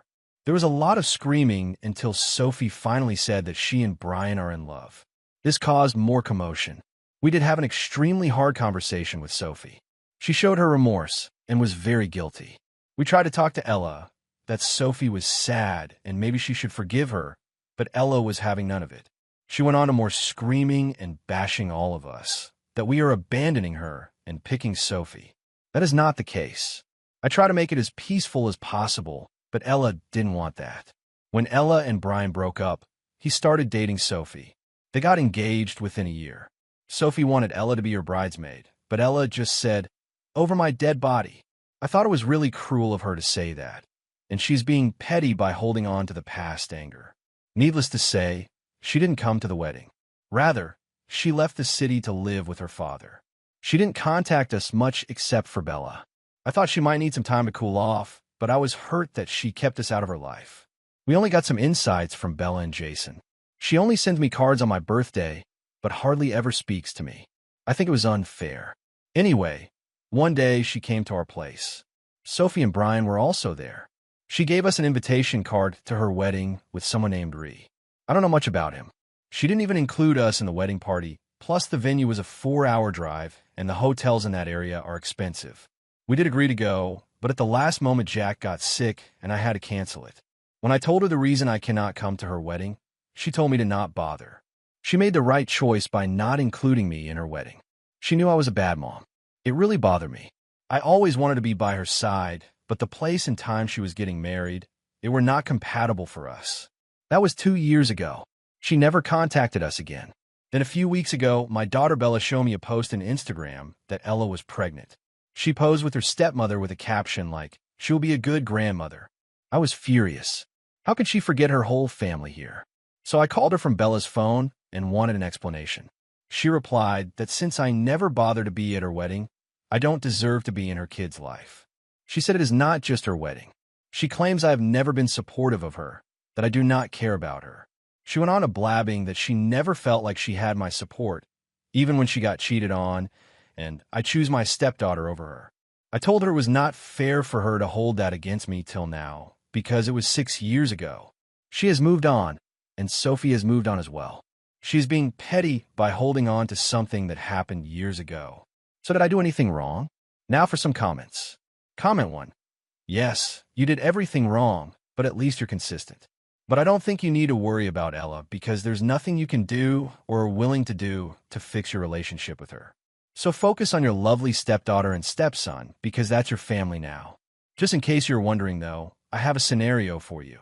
If it had been reversed and it was Ella who lied and slept with Sophie's boyfriend, let's call him Brian, but she was very sad, would you have told Sophie to suck it up and forgive her? And would she have not? Not sure that's even valid since someone who sleeps with her sister's boyfriend and lies about it is capable of feeling hurt or betrayal. But it's how you view and value each of them here that I'm wondering. Comment 2. Get a grip, lady. You have lost your daughter due to your own chain of actions/inactions. Unless you do some seriously genuine, holy I made a bunch of shitty decisions and good God I'm sorry actions, you will never have a chance at redemption. Your stepdaughter is in the wrong, you are in the wrong. Either listen to the comments and make a change, or live with the consequences of your selfish behavior.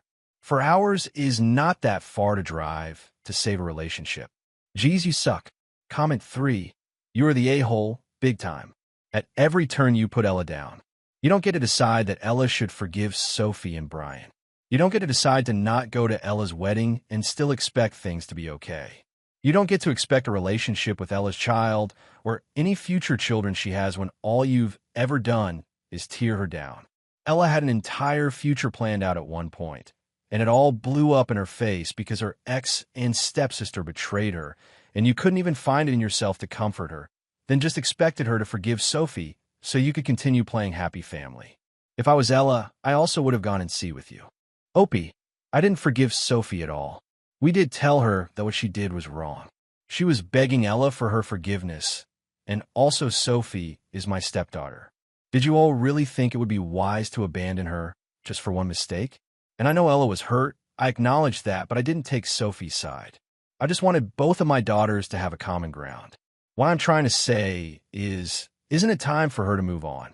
She cannot hold a grudge against us her entire life. Sophie is happy with Brian, and I'm sure Ella is happy with Ree. It worked out for her, so why is it fair for her to hold a grudge against us? Also, I didn't abandon Ella. She willingly distanced herself from us. She cut off contact with us, and no, I did not choose my stepdaughter over her. I love both of them equally.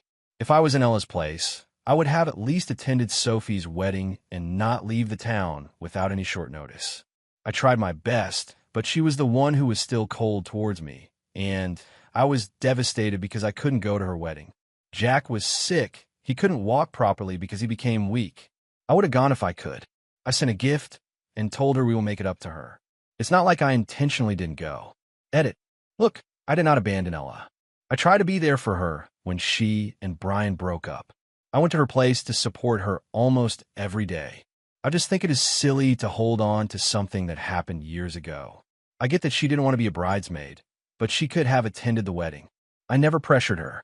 Yes, I was disappointed, but if she politely declined, I would have never thought it was cruel. And I tried my best to attend her wedding. We booked the hotel too, but Jack got really sick. We did apologize and promise to make it up to her in some ways, but she rejected it. Update.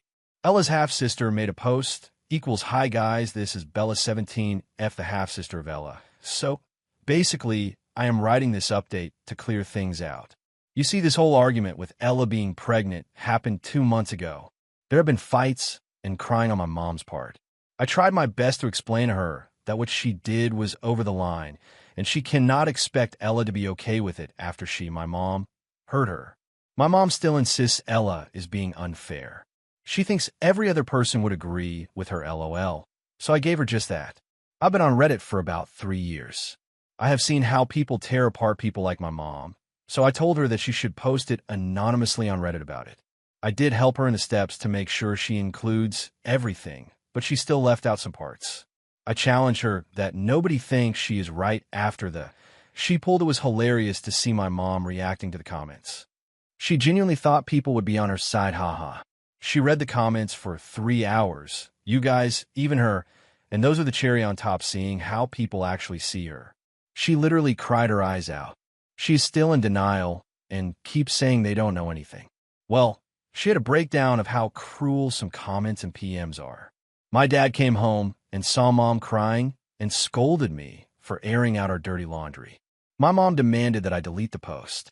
Instead, I deleted the Reddit app from her phone, but now I am writing this for you guys. I must say Reddit doesn't disappoint. I've been reading all the comments. They are ENT entertaining. My mom refuses to look at them. She's a lost cause, but I am here to clear things out a bit. I am the observer of my family, so I have observed a lot of things. First of all, my mom didn't cheat with my dad as far as I know, since some of you were suggesting the divorce with Ella's dad was amicable, but that's what I heard. My mom has this weird obsession with having twins. She always wanted twin girls, but that never happened. Since Sophie and Ella are almost the same age, my mom pretended that they are twins. I think she created this whole fantasy in her mind that Ella and Sophie will do everything together and have a matching life. Though Ella and Sophie never had bad blood, they were far from being twins. They're like normal people, but my mom still wanted the twin lifestyle for them. Also, just like you guys pointed out, mom is the type of person whose family comes first. She wanted Ella to forgive everything and be okay with Brian and Sophie so that she, my mom, can show it off to people that in our family, we always forgive and forget no matter how shitty the other person is. And Ella was ruining the Disney musical fantasy for my mom. My dad only cared about his bio daughters, though he was never mean to Ella and always loved her. Blood comes first to him as well. Jason pretty much doesn't give a he, and Sophie were not that close. Neither was Ella and him. I'm close with Ella. The only reason I showed my mom that Instagram post is so that I can show her what Ella is doing. She always asked me about her life. I thought this would bring some form of accountability on her part, but no, as you can see, I was wrong and I take full responsibility for it. Second thing, mom and dad did berate Sophie about her affair with Brian. Sop started the waterworks, saying she will do anything to gain forgiveness from Ella. Sophie even said she will cut off all contact with Brian, but Ella was having none of it. I think my parents got manipulated by the fake waterworks of Sophie. That's why they kept pushing for forgiveness from Ella. And you guys asked what happened to Jack, my dad. Well, he fell down the stairs and hurt his back. I wasn't there because I was a bridesmaid at Ella's wedding, so I spent the whole week there in her town. Sophie and Brian were not invited. Jason was out of town too, but I still think if mom made an effort, she could have easily made it to the wedding. She did try to say sorry and offered to pay for their honeymoon, but I don't think that is enough. I mean, it was her daughter for God's sake. Lastly, my mom lied. Sophie and Brian are not a happy couple, lol. They look like they are on the brink of divorce. My mom still has no idea that Brian cheated on Sophie with a stripper at his bachelor party. Sophie forgave him because it was his bachelor party, so it doesn't count. I knew that she also cheated on him at her bachelorette party too. I don't have the evidence, but I just know. Also, a month ago, Sophie decided that she would also try for a baby. I am willing to bet that Brian will skip town when that happens, or he might not be the father, but we shall see.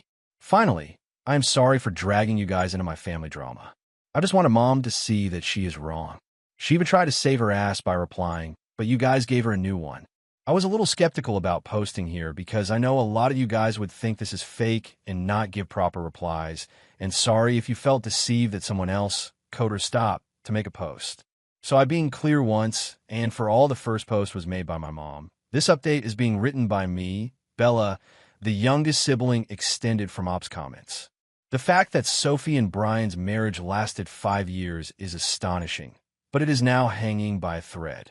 If anything, Sophie did Ella a favor. I always thought that guy was a bluff.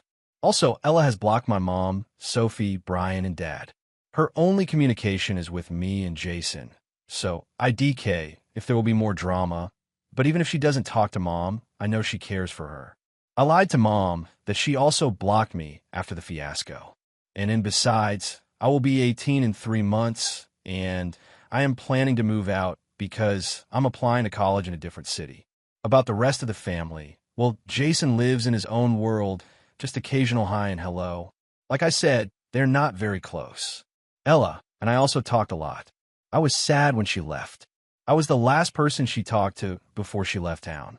Sophie tried once or twice to reach out, but not much. And Ree is a little older than Ella. He is 34, but a nice guy emo her dad says she picked right this time. I've only met Ray a handful of times. The way he interacts with Ella says that he truly loves her and cares for her. Now on to the next story. Story 9. Wife of 5 years wanted to open the relationship for a woman. This is what happened.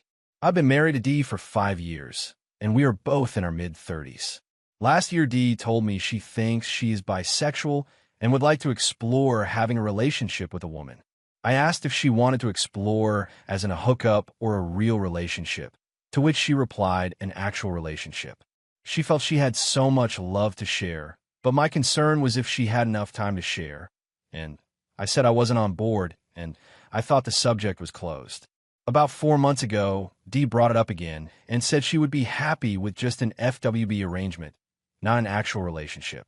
I was still hesitant, but it was a constant topic that kept coming up. I relented under the conditions we do our research, books, podcasts, and see a couples counselor before opening up. Dee was ecstatic, and we dove into several books and found a great therapist trying to do things right. One of the topics our therapist brought up was why we were opening up and if there was someone either of us had in mind. Dee admitted that she had someone she had been talking to who had encouraged her to open our relationship. This was a shock to hear for the first time, and our therapist said this was troublesome. After that first session, I confronted Dee and asked if she had done more than talk to this friend, and she swore that was all they had done. I asked to see her phone, and she unlocked it and handed it to me. She had been talking with Kim for about a year, but there wasn't anything incriminating and no apparent gap in the messages, just a two-way crush between them. There was a message from Kim right before this last polybombing episode where Kim said for Dee to initiate sex with me more often to soften me up. What I did find was 3 dating apps with Dee's profile on her phone. This caused a brief argument about jumping the gun with Dee agreeing to delete the apps until after we were open. 3 months go by, and we're getting closer to opening, and Dee is acting like it's Christmas time. Our last counseling session, we went over our agreements and boundaries, and we got down to our messy list: coworkers, relatives, close friends, exes. And I wanted to add Kim to the list. Dee blew up, especially when our therapist said it was a reasonable request. Dee wouldn't speak to me on the way home, but when we got there, she let me have it. I even showed her in 2 of the books we had read where it said opening for a specific person was a bad idea. I basically said it was a line in the sand for me.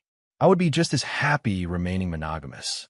She got mad and slept in the spare bedroom and would hardly talk to me for 2 days. Finally, she gave in and agreed to Kim being on the messy list, and we were officially open. A couple of days later, Dee told me she had a date, and it seemed a bit quick to me. While she was in the shower, I decided to check her phone, but the unlock code had changed. That's 2 red flags. Later that day, she got on her phone, and I saw the unlock code. That night, I looked at her phone. The dating apps were still gone, and there were messages between her and Kim Trash talking me and planning their date. There were also references to having sex again, emailed screenshots to my phone, so I felt like a chump, and the 2 of them played me like a fiddle. I stewed on it all night and part of the next day. Then I called a lawyer and had him start drawing up divorce papers. The lawyer was a peach. Not only did he put a rush on it, but they served E at our house just 2 hours before her date with Kim. Attached to the divorce papers was a print out of the last texts I read. She found me sitting on the patio. She was crying, but I didn't know if they were fake tears or not. When she asked, I lied and said I knew about it all along. I said it just means we won't be married anymore. You can have the freedom to hook up whenever with whoever you want. Just think of us as FWB. I got up to go have dinner with some friends, and told her she needed to hurry and fix her face if she was going to be at Kim's house on time. She got home earlier than I thought she would and wanted to talk, but I went to bed and said we could talk tomorrow. Her eyes were all red and her makeup was all smeared. I still felt gutted, but I wasn't going to let her see that. Update November 1st, 12th, 2023. My wife poly-bombed me until I agreed to open up, but I said the woman Kim who was pushing her to open up our marriage was on our messy list, and she finally agreed. Within a week, she already had a date with guess who? Kim. I felt betrayed and had deserved with divorce peppers the day of her date with Kim. Original post. She got home from her date with Kim earlier than I thought she would and wanted to talk, but I went to bed and said we could talk tomorrow. Her eyes were all red and her makeup was all smeared. The next morning started off on a negative foot. I asked her if Kim was worth throwing the last 5 years into the gutter. Then I started reading some of the texts where Kim and she were planning to open our marriage and hook up again, and some of the disparaging remarks about me between them. And so when I found all this out, I started planning a divorce since she lied and then broke our agreements, especially about the messy list which I considered cheating. Dee said she was still very much in love with me and didn't want a divorce. She wanted to go back to our marriage counselor and work things out. I told her I couldn't be married to a liar and a cheater, and she was the one who burned down that pledge, and now we just need to move on. If we could be civil about it. I was open to an FWB or roommate SL with benefits arrangement, and we could cohabitate and split the bills 50-50ths. Since we wouldn't be married any longer, we would both be free to part ways at any time without any strings attached. She is determined to win my trust back and show me how much she still loves me. Hopefully our therapist can help us form a new set of rules as roommates, and we will see where things go from here. Update November 2nd, 13th, 2023. I hear what all the comments are saying, but at this point I can't legally just kick her out, but I have got her finances separated, all the credit cards canceled, and half of the money has been moved to a separate account. I told Dee she could stay on my insurance till the first of the year. Our regular counseling session is on Tuesday, and I have already emailed our therapist with a heads up on our relationship change. I moved all of Dee's things into the spare bedroom. The last couple of days I've been love-bombed. Dee wants to pump the brakes now on the open relationship and put the divorce on hold. I'll let her know that both of those ships have sailed and we would just have to ride them out and see where they take us, but it is unlikely that we would get back to where we were last night. She got all made up and put on my favorite outfit, probably some of the hottest sex we ever had, including her initiating a couple of things that were on her taboo list, and then more this morning when we woke up. I gotta say that my friends have really been there for me these last 6 months. Most of them have been encouraging me to stay steady on the divorce. My sil has told me recently that her sister has had a crush on me for the longest time and wants to set me up with her. Update November 3rd, 24th, 2023, update poly-bombed and opening up. Okay, I'm throwing the towel. After the last 2 counseling sessions, Dee finally admitted she cheated and lied about her affair with Kim, but still doesn't show any remorse or that she feels like what she did was that wrong. She still tries to blame me for being controlling and dragging my feet on opening up. Our last session, I gave her an ultimatum. Back to monogamy, no contact with Kim, no divorce / or PY no contact with Kim, proceed with divorce, and cohabitate we split she can keep Kim. Separation and divorce.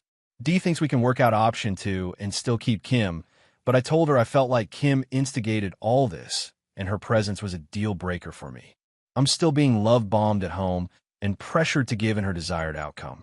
I've been quietly looking at condos near downtown with a thought of moving out and letting her have the house for the next 6 months until the lease is up. I told her I wasn't going to Thanksgiving at her family's this Friday and was going to my parents' Thursday without her. I said tell them whatever you want, but I was telling my family the truth, which upset her. Her sister did text me about if anything was wrong, and I told her to had an affair with another woman and we were getting a divorce. My hope is to be out before Christmas. If she spends a night or the weekend with Kim, I could be out before she realizes it. Now on to the next story. Story 10. Cheated on my husband. He pretended to forgive me, then made me feel what he felt. Now he's leaving me for the woman he used to make me jealous. I 30F cheated on my husband 27M. He's taking it well, but I feel he resents me. I know I did something awful and disgusting, And when I couldn't take the guilt anymore, I cut off my affair partner and confessed everything to my husband. He got more upset and depressed than angry, and I begged for him to not divorce me. I proposed counseling, therapy, even allowing him to have sex with other women, but he wasn't interested. He said he wanted to try to work us out, and I jumped in, being the best wife a man can ask for. I cook his favorite dishes, leave him loving notes, and bought new lingerie to entice him. His reactions are there at best. He smiles and thanks me, but not once he has said he loves me since I have confessed. He barely appreciates anything, and I basically have to push myself on him. Not that he complains. Sometimes we talk about this, but I think I still lost the man I love. His behavior with me feels very artificial, and nothing changes his facade. I can be playful, I can be sad, I can get angry, and I can get seductive. His reaction is always this stupid smile and polite words. He was so emotional and sincere before all of this happened. I want him to let out his true emotions with me, even if he hates me. I still love him so much. What can I do to fix this? Is this a troll post? If not, please share some details. How long have you been together, and how long was the affair? Who is the other man, co-worker op? We have been married for 5 years. My affair lasted a couple of months, and it was with a client, independent farmer, 628. Okay, thank you. What do you mean by cutting off the affair? Is this person still a client? Do you have to have business contact with him? Are you seeing a therapist? Do you know why you straight up? I ended my relationship with the client and passed his contract to a co-worker. No contact ever since. I've been doing individual therapy. I don't know why I did all this. My body felt like it was on autopilot. Update 1. He knows I cheated. We didn't separate, and I begged him to not divorce and let me fix this. He agreed, but his behavior since my confession has basically been one of indifference. Like I wrote on my last post, I do my best to be the best wife he could ask for. I cook his favorite foods, get him gifts, screw his brains out every night. He just smiles and thanks me. He acts kind and never yells at me, but I feel his icy indifference under that mask of courtesy. 2 weeks ago, he started coming home late, very, very late, and when he does, he just goes to bed. I asked him what's going on, and he told me in the kindest way possible that it's not my business. I call him when he stays out, and he picked up only once. I heard a woman laughing in the background. I'm starting to think he is cheating back on me. It hurts. If he told me at least, I would do my best to stomach it. I deserve this after all, but he won't tell me. He just shuts me out. A common friend told me she spotted him in a car with a woman she didn't recognize, and this felt like a stab in the heart. She said she couldn't describe her exactly because she wore big sunglasses, but she recognized my husband because of his particular taste in neckties. They were talking, but my friend said that from their position, it looked like they were holding their hands, or one of them was touching the other's lap. I don't know what to do. If he is having an affair, I deserve it, but I need to know. The uncertainty is killing me. Should I confront him? Should I try to find out more? Update 2. He left me. I did like you guys said and begged him to talk to me. He didn't want to, but I cried and yelled so much I puked all over. He got softer with me. He helped me clean up, and we talked. I asked him if he was cheating on me, and he said he was talking with someone but didn't do anything with her. I asked if she was the woman my friend saw him with. He thought on a little, but said no. It was another woman whom he met a month ago in his office. I asked him how could he, and said I gave him permission, and he didn't do anything besides unloading his problems in our situation with her, but he played it like he was having a full affair, so I could feel what he felt, especially because according to him, I neglected him and made it obvious I was cheating on him. He said he was suffering, and I was almost rubbing in his face. I told him I wasn't doing it on purpose, and he said this was even worse because I didn't care at all. He said that everything I did after confessing meant nothing and just made him think I am selfish, self-centered, and lack any sort of self-respect. I asked him if we could work on myself and our marriage, but he said we can have counseling to sort ourselves out, but the marriage is over. He said he wishes no ill on me and decided to cut his charade because he could no longer bear to the woman he once loved suffer like that. But he said, I am no longer that woman. I started sobbing again, and he held me, but he kept saying no when I asked him we work this out. I asked him what he was going to do when he's moving out. He already found a new place. I asked him if he was going to live with that woman, and he said but she was close enough. I asked him how he could pick a total stranger he met a month ago over his wife of 5 years. He said his wife of 5 years no longer exists. He has to pick between two strangers, and that woman made a much better impression on him. I told him he was a fool, and he could not know this woman will probably use and dump him. He got harsh and said she's better than me for sure. He said he won't say to our families our marriage ended because I cheated, but because we grew apart, and that he will leave the house to me as long as I make the divorce smooth. But if I try to take him to the cleaners, drag it out, or cause any problem, he will tell everyone what I did and destroy me and my reputation. This happened yesterday, and he has already packed up almost everything. I can't stop crying, and I can't believe this is happening.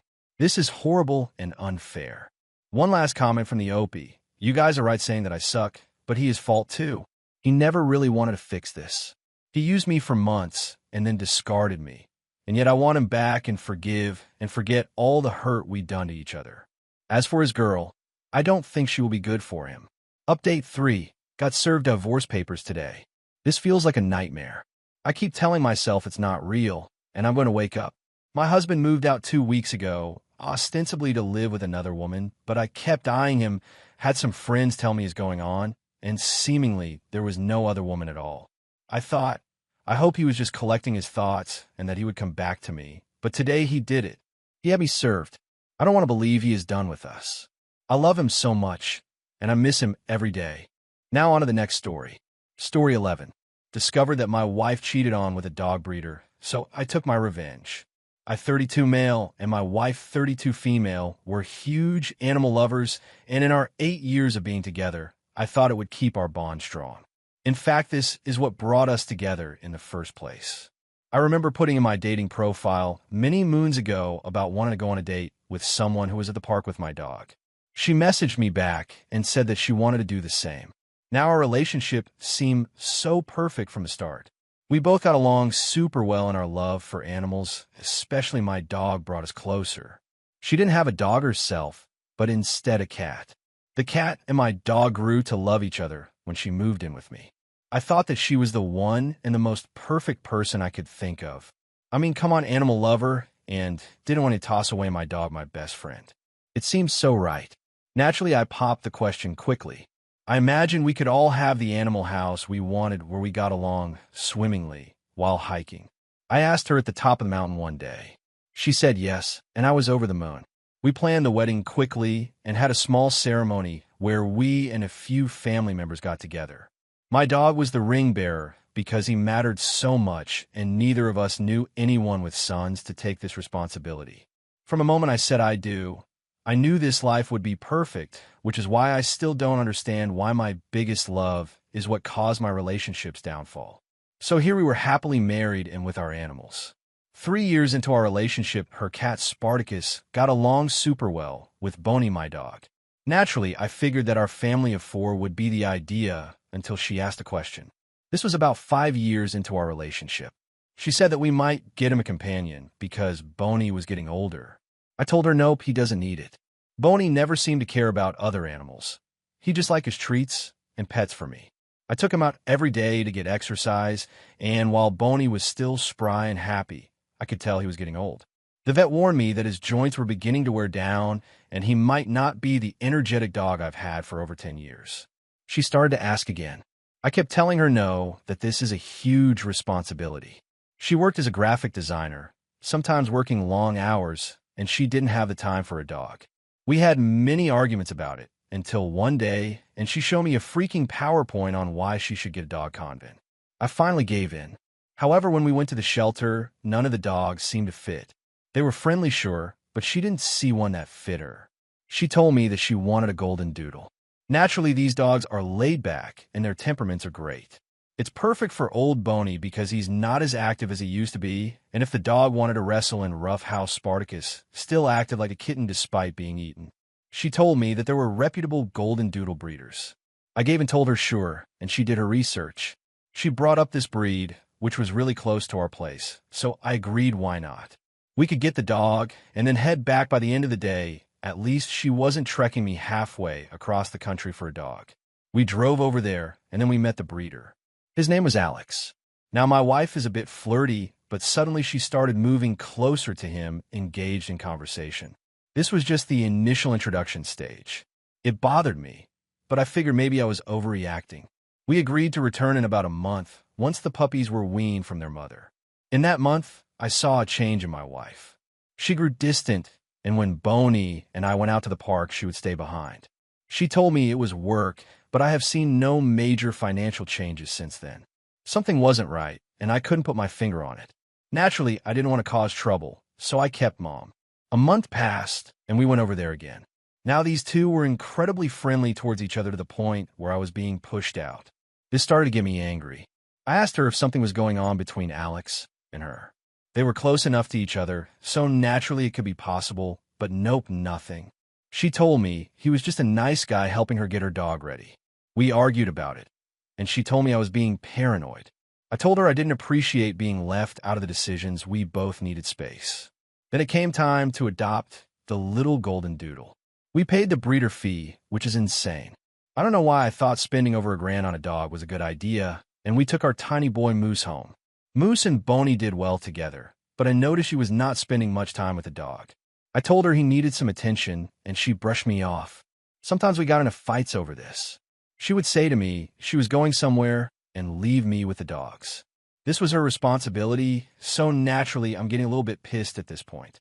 One day after she left, I realized she didn't take her phone. Curiosity got the better of me, and like a bloodhound, I looked through it. There were texts between her and Alex, some of them flirty. He had a different name on her phone, and the spicy messages were hidden. The longer I read them, the angrier I got. So naturally, I had to do something about this. I wasn't going to let this who conned me into buying a dog that was over $1,000 get away with this. She told Alex she wanted me to get the dog to help him so they could L together. I got in the car, and I had Boney with me. We drove over to the ranch house where Alex was. The gate was open, and I saw a light on. I went through the back, and that's when I got an idea. I let Boney in first. They had the door open to the bedroom. There weren't any animals inside, so they didn't have to worry. Boney jumped on the bed and licked her face. I stepped inside, catching them in the act. My wife pulled away, and she accused me of being the bad guy, stalking and spying. I confronted her about the cheating.